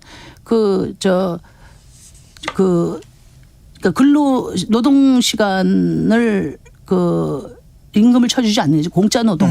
그러니까 노동 시간 기록을 의무화해서 공짜 예. 노동을 없애고 예. 포괄임금제를 없애고 예. 그다음에 휴가 제대로 쓸 수 있도록 조치하는 거. 그게 진정 MZ 세대를 위한 그런 조치라고 저는 생각합니다. 그게 우선돼야 되고 예. 지금 선진국이 주 4일제로 가고 있는 마당에 지금 뭐 60시간 거론된다는 것 자체가 매우 부끄러운 일입니다. 예. 그래서 저는 윤석열 대통령이 진정으로 선진국으로 가고자 한다면 OECD 국가에서 가장 많은 일을 하는 국민들의 노동 시간을 어떻게 효과적으로 단축할 것인가.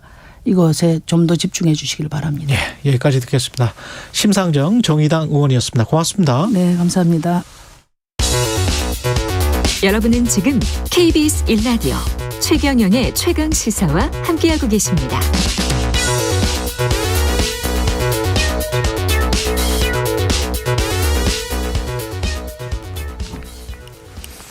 네, 민주당 내부가 다시 좀 시끄러워지고 있습니다. 이재명 대표 기소로 당원 80조 둘러싼 공방 벌어지고 있는데요. 관련해서 이상민 의원 전화 연결돼 있습니다. 안녕하세요.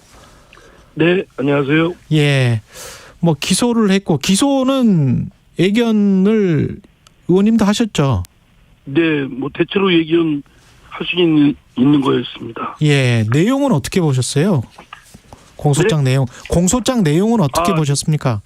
뭐 예상했던 대로 이제 그 대장동 건과 관련해서 업무상 배임 또 그리고 제3자 수뢰죄 뭐 등등이 이제 주요 안건인데요. 예. 그 자체가 법률적 그 죄명 자체가 법률적 쟁점이 많고 지금은 이재명 대표와 또 검찰 측이 상반된 입장 아닙니까? 예. 한쪽은 성남시를 위해서 그 사상 최대 수익을 남겨서 성남시에 돌려줬다라는 거고 그 검찰은 더 얻을 수 있는 수익을 민간업자에게 돌림으로써 성남시장으로서 업무상을 그 임무를 제대로 수행하지 못했다. 뭐 이런 취지인데요. 이거는 구체적 증거와 여러 가지 법리를 따져봐야 이렇게 가늠이 될 것 같습니다.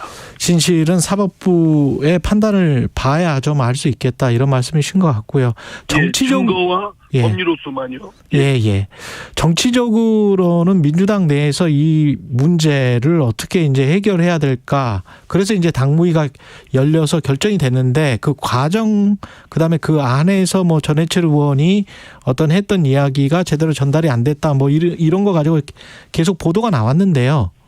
네네. 절차상에 어떤 문제가 있었다라고 보세요? 뭐 전체적으로 보면 꼭 그렇게 했어야 됐나. 이재명 당대표가 169석의 의원 제1당의 당대표이니만큼 그에 맞는 채통과 또 그에 걸맞는 자세를 견지했어야 되는데 무리에 무리를 거듭하고 원칙이 아니고 예외로 그 지책을 당대표를 유지하는 것이 그렇게 별로 그렇게 상쾌하지가 않습니다. 그리고 아주 씁쓸하고요. 예. 저 자신 더불어민주당에 있는 의원으로서 그 부끄럽다는 생각이 들었습니다. 부끄럽다. 뭔가 쫓기듯 허겁지겁 뭐 형식적 절차는 밟았다고는 하지만 예. 그것이 정당성을 담보하는 건 아니거든요. 그 상당히 전체적 과정이 그 당대표의 지위와 관련된 건데 그 원칙을 관철하지 못하고 예외로서 마치 그 쫓기듯 그렇게 찌질한 모습을 보인 것이 영 상쾌하지가 않습니다. 찌질했다. 그 당 지도부가 그랬다는 말씀이시죠? 예. 예, 뭐 전 당구위원회까지 그 결론을 내렸는데 예. 그런 모습이 그 과연 민주주의와 또 인권을 최고의 가치로 여기는 그 아주 도덕적 그 정당성 면에서도 우위에 있어야 할 더불어민주당으로서 보여야 할 자세인지 국민들께서 그 국민들의 시선을 기준에서 보면 별로 그렇게 개운치가 않습니다. 의원님 지금 말씀하시는 거를 종합해 보면 당대표를 유지하기 위해서 졸속으로 찌질하게 당무위 결정을 했다. 이렇게 지금 정리를 해도 됩니까? 유지를 우리 사회자께서 고르시면 뭐 동의합니다. 아니 지금 말씀하시는 거를 제가 정리를 한 거예요, 사실은. 예. 예. 아니, 글쎄, 한 문장으로. 제가 하고 싶은 말은 그냥 딱 그렇게 하고 싶었는데. 예. 또 너무 직설적으로 하면 할 것 같아서 돌려서 얘기를 했지만 아주 정확하게 말씀해 주셨습니다. 제가 정확하게 정리한 거죠. 예, 의원님 말씀. 네. 예. 어제 우상호 의원은 검찰 탄압에 대한 당내 의견을 절차적으로 확인한 것뿐이다. 이렇게 지금 이야기를 하고 있거든요. 이재명 대표의 그 사법적 의혹권은 예. 분명히 뭐 검찰의 무리한 수사, 뭐 별건 수사를 남발한다든가 수사 절차상 적법 절차를 지키지 않고 여러 가지 하여튼 무리한 과도한 표적 수사를 하고 있는 건 틀림없습니다. 그러나 이재명 대표의 그 사법적 의혹이 또한 검찰의 그런 과도한 수사만 있는 게 아니고 이재명 대표와 관련된 그런 어쩌면 그 진실 규명이 필요한 그 사법적 의혹이 이미 오래전부터 있어 왔던 것도 사실입니다. 그리고 이거는 규명을 해야 될 것이고요. 물론 증거와 법리로서 따져봐야 될 일이지만 그렇기 때문에 단순히 그냥 검찰 탄압, 정치 탄압 이것만으로 이 부분을 그렇게 서둘러 허겁지겁 또 원칙이 아니고 예외로서 이렇게 하는 모습이 적절한가? 왜냐하면 이 지금 적용한 당원 80조는 지금 문재인 전 대표 때 당의 혁신 방안으로 그 대국민 약속을 하면서 여러 가지 하여튼 구설수 있는 사람은 당직을 맡지 않도록 한다는 기본 정신을 견지하려고 그 조항을 둔 것이거든요. 근데 예외적으로 아주 신중하게 아주 협소하게 적용해야 될 그 부분을 적용해서 이재명 대표가 당대표직을 그대로 유지하는 것이 과연 당당한가 하는 점에서는 저는 동의하기 어렵습니다. 그럼 당무회에서 그렇게 이제 이미 결정을 해버렸기 때문에 의원님은 그러면 앞으로라도 어떻게 해야 된다고 보십니까? 당 지도부가? 또는 이재명 대표가?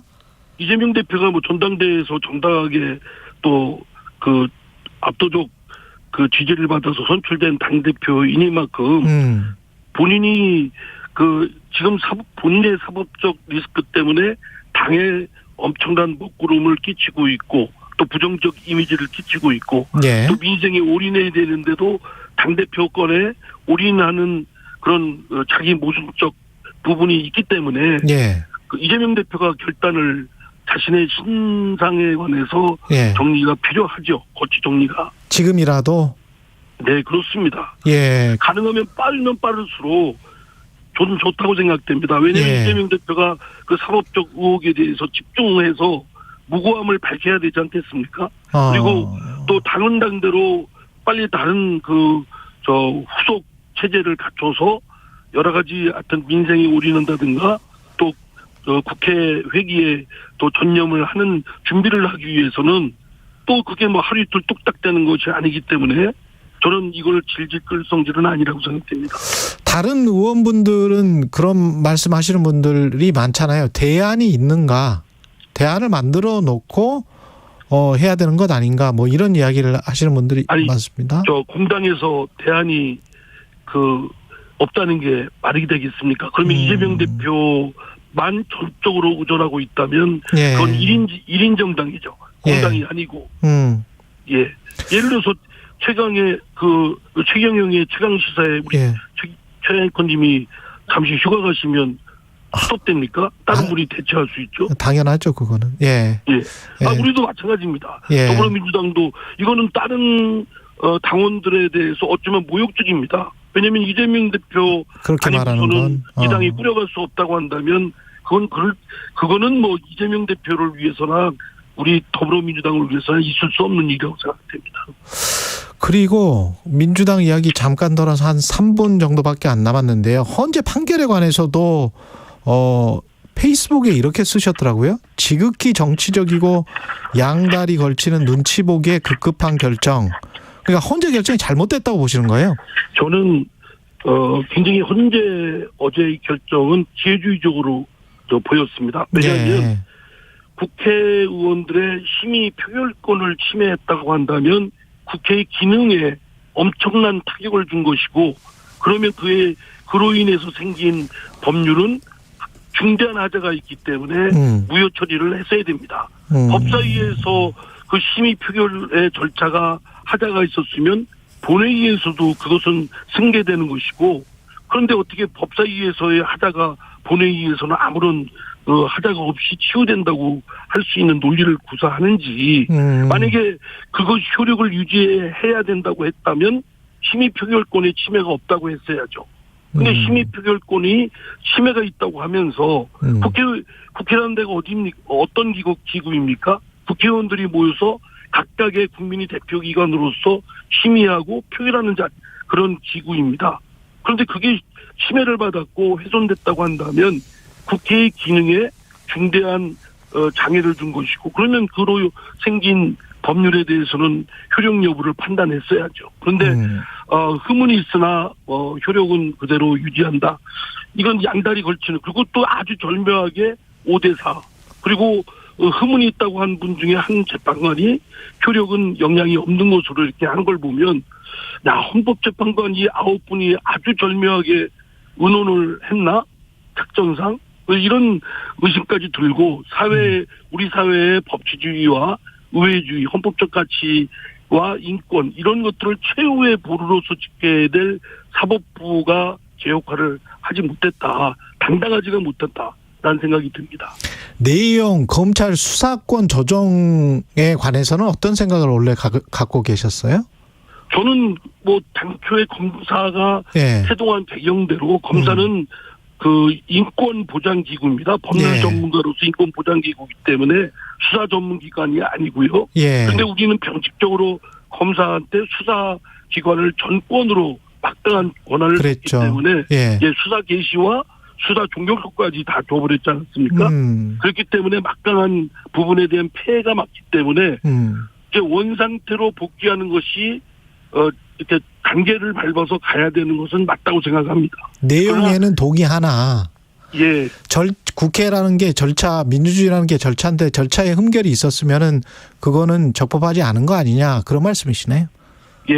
아니 선진화법의 제일 핵심이 그 안건 조정제도와 패스트트랙인데요. 그거를 형해화시키고 사문화시키고 무력화시킬 정도의 위장 탈당을 하고, 그리고 3대3의 안건 조정을 구성하도록 한 걸 4대2로 만들어버리는 것은 국회의 선진화법을 완전히 흔들어 놓은 것입니다. 제가 보기에. 알겠습니다. 시간이 다 됐네요. 여기까지 해야 되겠습니다. 벌써 이렇게 됐습니까? 여기까지 듣겠습니다. 이상민 더불어민주당 의원이었습니다. 고맙습니다. 네, 감사합니다. KBS 1라디오 최경영의 최강사 2부는 여기까지고요.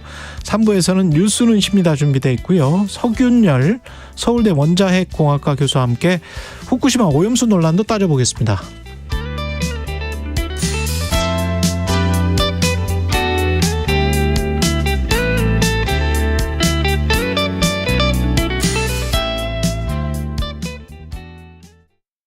잠시 후 8시 반부터 일부 지역국에서는 해당 지역 방송을 보내드립니다. Welcome to my world. Won't you come on in? 오후 4시 5분 홍사원의 경제쇼로 여러분을 초대합니다. 50분간 딱 한 가지 주제만 깊이 있게 전해드립니다. 경제는 무조건 홍사원의 경제쇼를 들으셔야 합니다. Step into my heart. It's okay. 진행은 서툴지만 내용은 알찹니다. 진실의 편에서, 정의의 편에서, 약자의 편에서 뉴스를 전합니다. 주진우 라이브와 함께 더 많이, 더 오래 웃었으면 좋겠습니다. 매일 오후 5시 5분 KBS 1라디오 주진우 라이브. 지금 시각은 8시 30분입니다. KBS.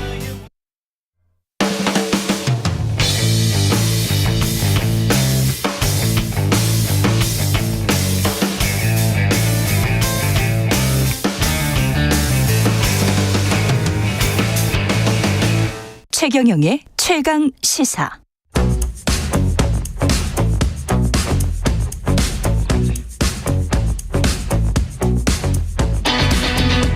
심리로 들여다보는 세상 이야기. 뉴스는 십니다. 네, 정치, 경제, 사회 등 우리 사회의 다양한 이슈를 심리학적 관점에서 풀어보는 시간입니다. 최경영의 최강시사 뉴스는 십니다. 아주대학교 심리학과 김기열 교수 나와 계십니다. 안녕하세요. 안녕하세요. 예, 오늘 교수님과 나눌 주제는 결정을 내리지 못하는 심리. 이게 굉장히 고민이다, 이런 청취자 여러분들이 많이 계시더라고요.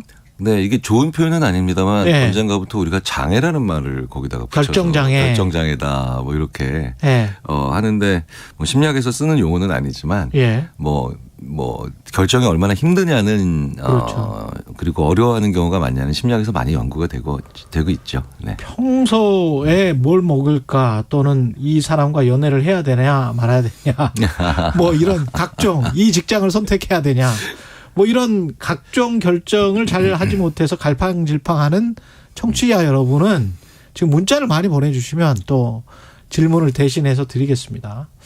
결정을 하는 게 좀 힘듭니까, 사람이 원래? 저희들이 이렇게 표현해요. 결정은 아주 간단하고 사소해 보이는 결정도 정신적 에너지를 네, 순간적으로 엄청나게 소모한다. 그렇군요. 또 필요로 한다. 옷 고를 때 뭐 한 2시간, 3시간 보통 가는 분들이 있지 않습니까? 네. 그 엄청난 에너지를 쏟는 거네요. 그러면은 그렇죠. 물리적으로도 그렇고. 예. 근데 이제 그것 과정 자체를, 그러니까 고르는 것이 목적이 아니라 보는 것 자체를 즐기는 경우가 또 있긴 있지만 예. 이제 그래서 뭐 저도 이게 보면은 아내가 백화점 가면은 결정장애야 막 이제 저도 이제 농담을 했더니 그게 아니라 과정 자체를 즐기는 거야. 과정 자체를. 네. 그런 건 좀 이제 빼줘야 되죠. 맞다. 네, 그런 건 빼야 되지만 그냥 고르고 결정을 해야 되는데도 계속 2시간, 3시간씩 힘들어하는 경우는 분명히 있죠. 일반적으로 첫 번째 요인이 뭐냐면요. 이런 얘기 많이 하거든요. 체력과 정신력이 같은 건전지를 사용한다.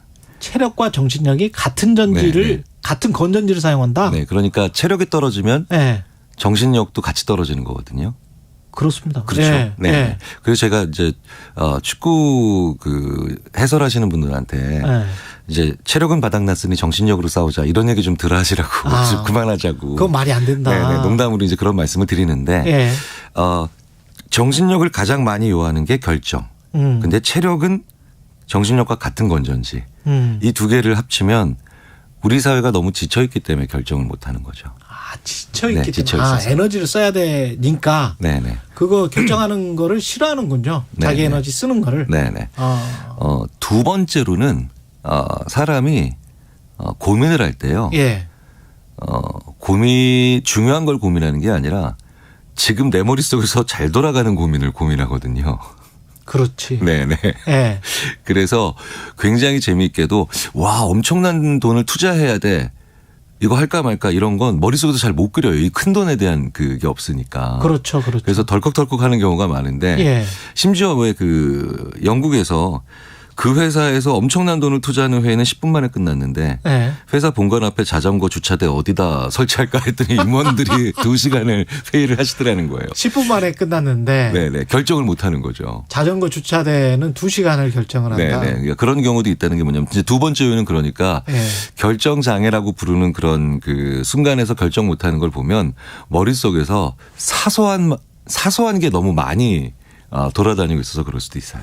그렇구나. 네. 그래서 자기가 결정을 못 하니까 남한테 자기는 어떻게 생각해? 뭐 이렇게 물어보는 경우가 많잖아요. 네. 그럼 선택지 몇 개 주고 그냥 당신이 고르는 대로 하겠다. 뭐 이렇게 하는 게 편한 겁니까? 그러면 이제 그러니까 되게 재밌는 게요. 네. 나는 선택을 못 하는데 그런 분들의 특징이 뭐냐면 네가 선택해. 내가 평가할게.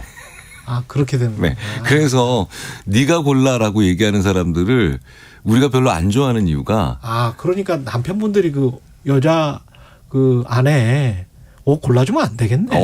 그래놓고 이제 저도 많이 혼나가지고. 왜 이딴 거를 골라줬냐. 네네. 잘못 결정한 선택을 그냥 떠넘기는 거네요. 네네. 책임도 떠넘기고. 그래서 네. 그 악순환을 많이 경험하신 직장인들께서 뭐 매년 이런 거 많이 발표하잖아요. 정말 같이 일하기 힘든 직장 상사. 거기에 거의 빠짐없이 저희들이 조사해 보면 거의 빠짐없이 5위권 안에 들어오는 직장 상사가 뭐 갑질하는 직장 상사도 있고 포근하는 직장 상사도 있겠지만 결정 내려주지 않는 직장 상사. 그렇지. 네네. 그렇죠. 정말 힘들죠. 근데 전혀 사실은 제가 이게 제작진이랑 논의를 할 때 제작진은 결정을 잘 못하는 스타일인 분들이 좀 있었고 저는 사실은 여기에 애로를 겪은 적이 별로 없거든요. 그냥 어디 가서도 그냥 어떤 특정 옷 딱 마음에 들면 그냥 사든지 아니면 돈이 모자라면 안 사든지 뭐 이렇게 그냥 빨리빨리 결정을 해요. 굉장히 그리고 그냥 직관에 의존하고 이게 지금 사람마다 다릅니까 이게? 나이 들어가면서 가져야 하는 좋은 자산 중에 하나가 좋은 직관이죠. 좋은 직관. 네네. 근데 나쁜 직관도 분명히 있으니까. 그걸 고정관념이나 아집이나 뭐 이렇게 얘기를 하죠. 그런데 좋은 직관이라고 하는 게 뭐 엄청난 지혜까지 아니더라도 내가 이거 해봤더니 괜찮았고 이건 별로였고 이런 얘기들을 있잖아요. 스스로 많이 하는 사람이 좋은 직관을 쌓아갑니다. 그렇습니까? 그러니까 입을 꾹 닫고 그거 샀는데 별로였어. 그거 샀는데 이건 괜찮았어. 이런 걸 거의 말하지 않고 자기가 이렇게 입을 닫고 사는 분들이나 전혀 기록으로 남기지 않는 분들은 의외로 실제로 자기 뇌도 그 기록을 남기지 않으니까 직관이 안 쌓여가요. 지금 중요한 말씀 하신 것 같은데 생각만 하는 게 아니고 말을 해야 되는 거군요. 네. 말을 해야 돼. 기록을 하거나. 그렇죠. 어느 곳에 가서 무슨 음식 먹었는데 야 그거 참 맛있더라. 이 말을 하는 순간 뇌가 그래? 하고 기록을 해주는 거죠. 블로그라도 써야 되는 거구나. 네네. 그러니까 짧은 메모 아니면 주위 사람들과의 가벼운 대화 혹은 뭐 심지어는 일기 같은 것들. 그렇죠. 왜 일기 쓰는 사람들 중에 직관력 떨어지는 사람이 없어요. 그렇군요. 네네. 그러니까 직관이라고 하는 건 뭐냐면 지금 이 순간에 이 선택을 했을 때 그 결과가 어땠는지에 대한 아주 정교한 시뮬레이션이에요. 미래 시뮬레이션. 네네. 그러니까 짜장면 먹을까 돈가스 먹을까 힘들어한다는 건 내가 자장면을 먹고 난 다음에 더 좋을까 돈가스 먹고 난 다음에 더 좋을까 30분 후 1시간 후에 시뮬레이션이거든요. 그런데 그 시뮬레이션을 결국은 과거 기록이 많이 남아있다면 기억에 남아있다면 좀 더 쉽게 하겠죠. 근데 아까 그 반대로 고정관념이나 선입견 때문에 어떤 결정을 매일 하던 대로 나는 매일 짜장면만 먹어.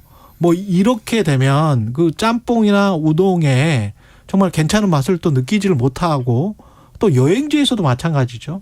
그리고 뭐 집으로 갈 때도 어떤 특정한 길로만 가면 다른 길에 또 아름다움이나 이런 걸 못 느낄 수도 있지 않습니까? 그러니까 새로운 경험에 대한 혹은 새로운 일에 대한 결과들이 좋을 때도 있고 나쁠 때도 있죠. 그런데 되게 재밌는 게 좋을 때는 그냥 좋은데 뭐 하고 끝났는데 나쁠 때 이게 왜 나빴었을까라고 뭐 당황해하거나 놀라면서 그걸 얘기하는 게 아니라 요 말이 이제 최악의 말이죠. 항상 심리학자들이 말씀드리는. 내 그럴 줄 알았어. 그래 어쩐지 이 길로 안 가고 싶더라. 뭐 이런 것들이구나. 그러니까 전혀 알고 있지 못했던 사실인데도 마치 결과가 자기 예상과 다르게 나오면 내 그럴 줄 알았어.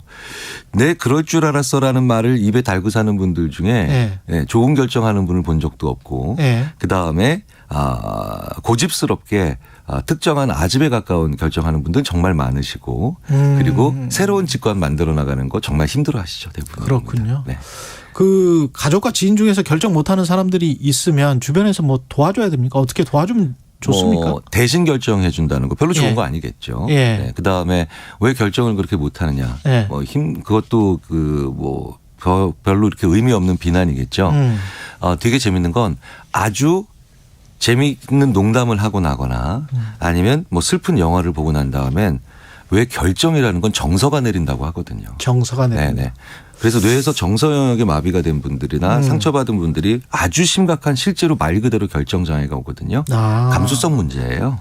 감수성 문제. 그래서 제가 주위 분들한테 감수성 굉장히 뛰어난 분이라고 제가 기자님을 말씀을 드리는데 결정을 그러니까 좋은 결정이 아니라 결정해야 될 때 결정을 하시니까. 그래서 저는 그 뇌의 감수성을 뭐 30분 만에 향상시킬 수는 없잖아요. 그렇죠. 대신 한번 감정을 불러일으킬 수 있죠. 그래서 와 하고 재밌게 웃거나 아니면 좀 슬픈 영화를 보거나 이런 식으로 감정을 한번 싹 끌어올리시고 난 다음에 뭐 먹을까 이렇게 얘기하면요. 실제로 꽤 그런 걸 힘들어하던 분들도 이번엔 짜장면 먹고 싶어. 이런 얘기들을 하시는 경우가 좀 많아요. 확률을 훨씬 더 높일 수가 있어요.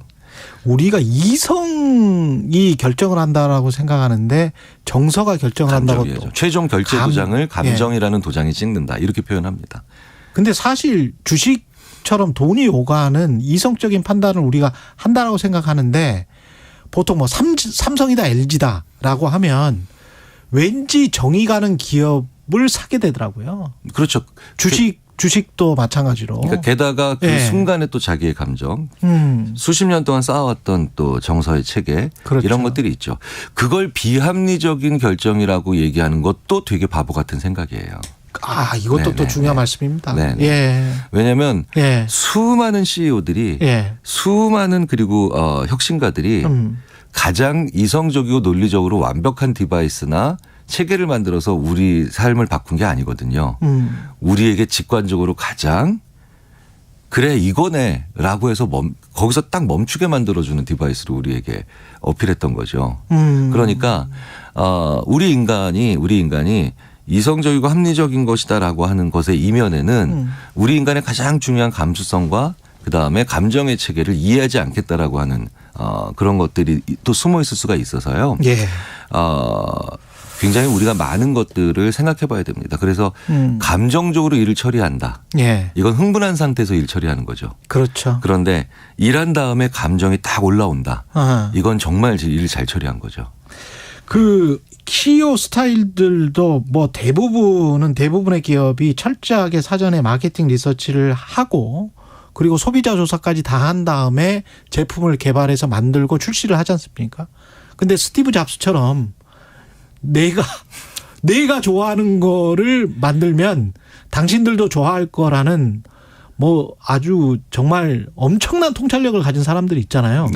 어떤 걸까요, 이게? 어떤 결정이 맞는 결정으로 이르는 어떤 길일까요? 왜 그런 얘기 있지 않습니까? 느낌이 온다.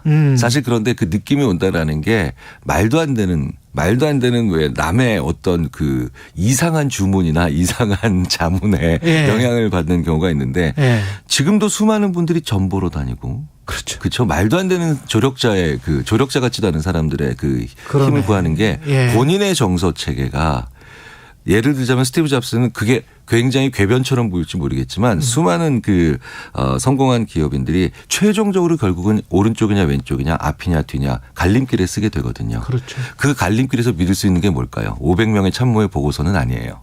본인의 직관이다. 모든 똑똑한 사람들이 A와 B를 다 만들어 놨기 때문에. 그렇죠. 논리는 다 있거든. 그렇죠.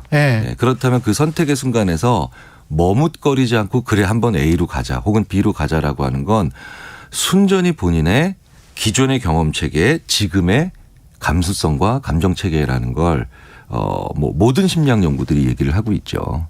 그래서 많은 CEO들이 또 그렇기 때문에 그렇게 아침에 졸린 눈 비벼가면서 인문학 공부를 하고 있어요. 그러네. 네네네. 그래서 막 EQ 이야기하는 거고 네네. 인문학 이야기하는 거고 그렇겠습니다. 예, 많은 분들이 많은 문자를 보내주셨는데 시간이 없어서 다 소개를 못 해드리겠습니다.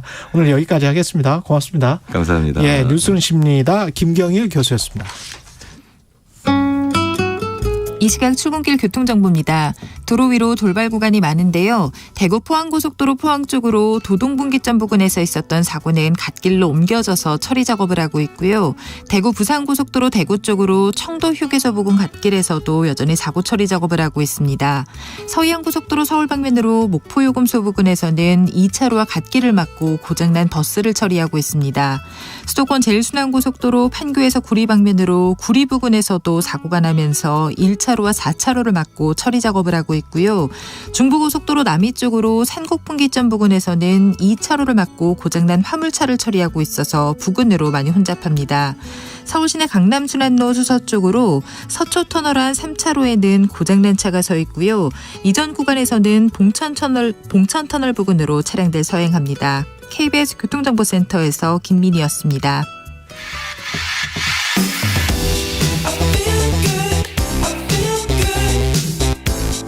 세상에 이익이 되는 방송 최경영의 최강시사.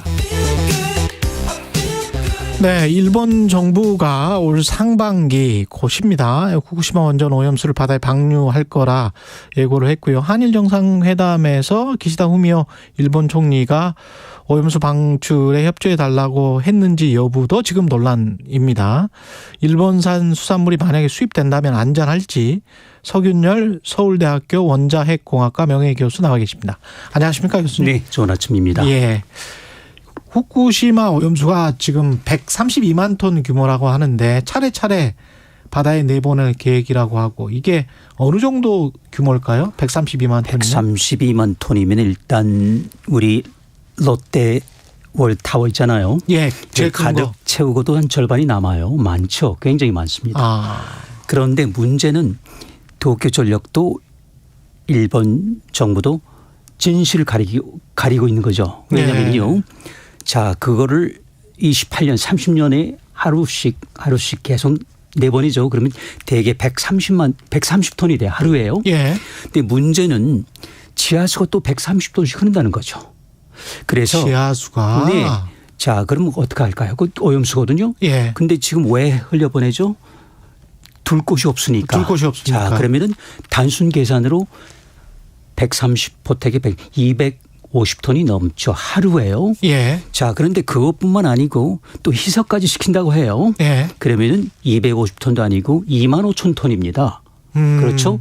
2만 5천 톤이면 올림픽 규격 수영장 10개를 하루에 버린다는 거예요. 이게 진실입니다. 이게 문제. 그래서 굉장히 양이 많다는 거예요. 그래서 원자력 산업계도 그렇고 이렇게 그 130톤 하루에요. 네. 초점 맞추면 잘못된 거죠. 그거는 2만 5천 톤 올림픽 수영장 10개 분량 하루에. 하루에? 예. 그리고 30년을 하면은요. 예. 롯데 월타워에 250개 분량이 나간다는 거죠. 이래서 이거는 방류가 아니고 투기죠. 방류가 아니라 투기다. 영어로 하면 덤핑이죠. 덤핑이다. 네, 그래서 이거를 우리 정부가 막아야 되는데 12년 동안 그냥 손 놓고 있었죠. 참 아쉽습니다. 지금 근데 희석된 양까지 합해서 그 정도라는 거죠? 그렇습니다. 그러면 희석됐다고 하면 조금 안전한 거 아닌가? 제가 반론 차원에서 그렇게 한번 질문 드려볼게요. 그게 좀 그 말장난인데요. 어차피 바다로 보내면은 무진장하잖아요. 예. 희석되는 건 뭐 저기 지당한 일입니다. 예. 그런데 왜 미리 희석시킵니까? 미리 불러와 가지고 그러니까 그렇게 하다 보니 방류할 양이 투기할 양이 2억 5천만 톤이 되는 겁니다. 그거 전기료 감당하겠어 왜 방류합니까? 싸게 치려고 한 거죠. 싸게 치는 가장 싼 방법이 방류합니다. 그러니까 태평양에 버리는 거죠. 그런데 자가당착이죠. 네. 그래서 아마도 제가 보기에는 며칠 몇 주일 하다가 국제 감시가 느슨해지면 그냥 버리겠죠. 희석하지 않고. 왜냐하면 한국 전문가가 그냥 기석된다고 하더라 하고 그렇지 않을까요? 그런 생각이 들어요. 그래서 굉장히 위험하다는 겁니다. 그러니까 이게 계속 희석돼서 버리는 건지 아닌지를 어떤 국제적으로 감시할 수 있는 360일 감시가 안 되겠는데. 그걸 누가 360 그동안 12년 동안 전부 방치하고 있었는데 어느 누가 거기 가서 지키고 있겠습니까? 그리고 또 한 가지는 그 지하수란 게 말이죠. 방류가 시작된다, 투기가 시작된다 해가지고 일본 열도를 위해서 지하수가 멈춰줄까요? 멈추지 않습니다. 그러니까 지금 일본 정부가 발표하는 130여만 톤이 아니고 제가 말씀드린 것처럼 2억 5천만 톤 정도를 버린다는 이야기인데 근데 그게 끝이 아니에요. 왜냐하면 폐로라는 게 있습니다. 그럼 정말 더러운 게 나오기 시작하거든요. 그건 또 숨기고 있는 거죠. 폐로? 그래서 폐로 원자로를 이제 닫게 되죠. 그러면 해결료가 지금 다 으깨져 있잖아요. 그렇죠. 자 그러니까 이제 라디오니까 보이시진 않겠지만 이 우라늄 같은 이 돌덩이 다 으깨져 있단 말이죠. 돌덩이가? 예, 맞아요. 근데 우라늄이 이제 괜찮습니다. 아직 원자력이 들어가지 않았기 때문에. 그래서 흐르는 물도 더럽지만 진짜 더러운 건 이거예요. 이걸 버린다는 거예요. 그래서 이거는 제가 보기에는 태평양에 대한 테러다라고 보는 것이죠. 그래서 이걸 우리나라가 바로 옆에 있으니까 막았어야 되는데 12년 동안 손을 놓고 있었던 것이죠. 아까 그 지하수 이야기 하셨잖아요. 그 지하수가 제가 정확히 잘 몰라서 그러는데 이걸 지금 탱크에다가 물탱크에다가 그 오염수를 넣어놓고 그걸 관을 통해서 지금 흘려보내겠다는 게 일본 정부의 방법인데 그 지하수라는 거는 이미 그래도 오염됐지만 회수가 안 된 지하수가 땅 밑에 흐르고 있다? 예. 지금 왜 그 1066개 탱크에 쌓였겠습니까? 지하수, 냉각수, 빗물, 눈물 전부 다 쌓여가지고 들어간 거죠. 그런데 이걸 버린다고 해서 방류하는 날부터 그 지하수가 멈춰줄까? 아닙니다. 계속 나옵니다. 그 밑에는 또 다른 지하수가 있다. 네, 계속 하루에 130톤씩 흘러가는 겁니다. 그걸 이야기를 하지 않는 거예요. 그러니까 탱크에서 나온 130톤에다 그게 보태져야 되는 거죠. 그렇죠? 그럼 260톤이에요. 그걸 곱하기 100을 해야죠. 희석시킨다고 했으니까. 100배쯤 가야 됩니다. 그러면은 하루에 2만 5천 톤 올림픽 규격 수영장 10개를 버린다는 거예요. 그게 굉장히 보통 문제가 아닙니다. 그런데 이거를 여태까지 두 손 놓고 가만히 있었다는 게 아주 애석한 일이죠. 검증을 할 때 우리가 보통 이 시료 같은 거를 채취를 해서 우리가 이런 거를 버릴 거니까 안심해도 된다. 뭐 이런 식으로 이제 일본 정부가 제시하는 게 있을까 아닙니까? 그렇죠. 그걸 뭐 언론에다가도 제시하고 자국 언론, 세계 언론, 뭐 한국에도 마찬가지일 텐데 우리 과학자가 가서 그러면 그 시료 같은 거를 보고 이 정도면 삼중수소도 뭐 없고 뭐 어쩌고 저쩌고 이렇게 이야기할 거 아니에요. 그렇죠.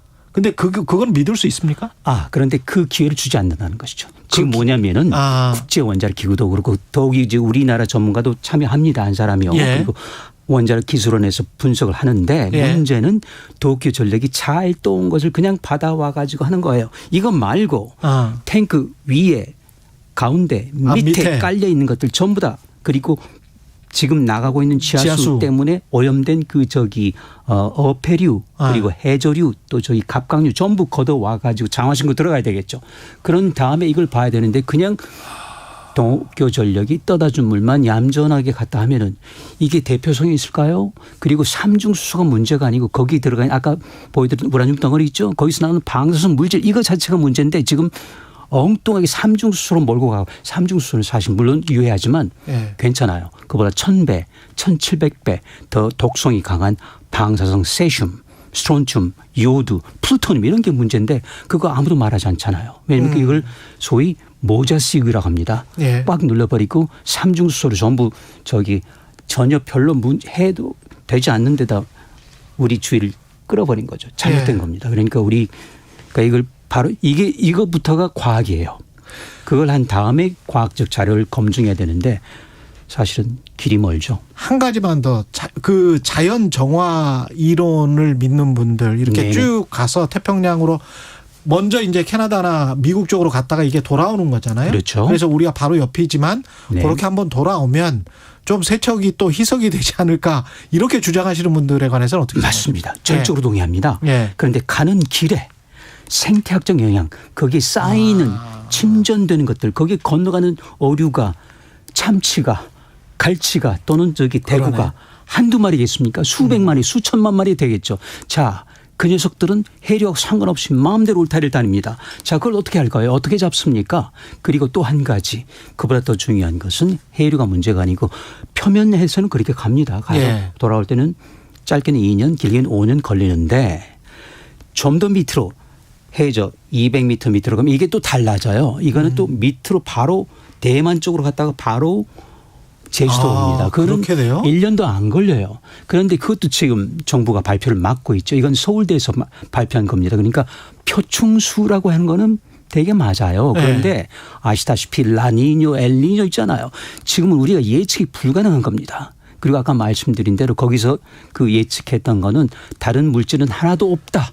도쿄전력을 그대로 받아들이고 삼중수소만 있다. 그런데 제가 드리는 말씀 삼중수소보다 더 중요한 아까 그 방사성 찌꺼기들 왜 무시하느냐 이거죠. 왜 도쿄전력 말을 고저히 겉들여 들은지 4분의 3이 그대로 남아있다는데 왜 이걸 무시하느냐. 저는 그게 과학이라고 봐요. 일본 어패류의 수입 어떻게 생각하십니까? 저는 몇 달 전부터 이제 그 폐지하라고 요구할 거라고 굉장히 일찍 왔습니다. 아마도 이제 다음 달부터는 그렇게 해야 될 것 같은데요. 예. 그러면 이제 진짜 우리 그 국민 건강 그다음에 그 저기 식탁 안전은 그야말로 우리 손으로 알아서 해야 되는 거죠. 그러니까 이거 뭐라 그러죠? 더 이상 지켜지지가 않는 겁니다. 왜냐하면은 막을 수가 없거든요. 이걸 어떻게 막아요? 저기 수입 제한 풀렸죠. 아니 근데 우리나라가 가령 해양에 쓰레기를 버리잖아요. 네. 그런 거 국제법 위반이거든요. 네. 그래서요. 예. 93년, 20년 벌써 30년 전이네요. 그때 러시아가 900톤을 동해에 버렸을 때 분개를 해가지고 일본이 국제해양법을 바꿔가면서까지 다시는 못 버리게 보리스 옐튼 대통령을 맞아요. 그 당시 총리가 예. 불렀습니다. 예. 그렇게 한 일본이거든요. 그런데 이제는 그 거울 앞에 일본이 선 건데 우리나라는 말 한마디 못하고 그냥 통크게 양보만 하고 있는데 글쎄요. 제가 늘 말씀드리는데 우리 국민의 먹거리 그리고 우리 어민의 일자리는 그래도 대통령이 챙겨줬어야 되는 게 맞습니다. 그런데 그걸 팽개쳐버린 것이죠.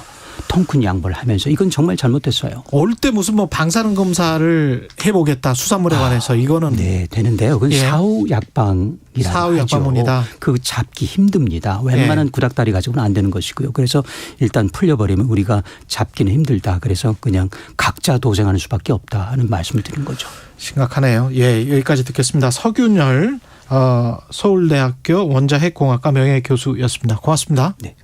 예. 그리고 앞서 심상정 의원 인터뷰에서 언급한 선거제 개편 관련 여론조사 개요는 국회 정개위가 외부 전문기관을 통해 지난 1월 27일부터 30일까지 국민 1,200명을 대상으로 한 조사고요. 선거제도 개편이 필요하다는 응답이 72.4%였습니다. 알려드리고요. 3월 24일 금요일 KBS 1라디오 최경영의 최강시사였습니다. 주말 잘 보내시기 바랍니다. 저는 KBS 최경영 기자였습니다. 고맙습니다.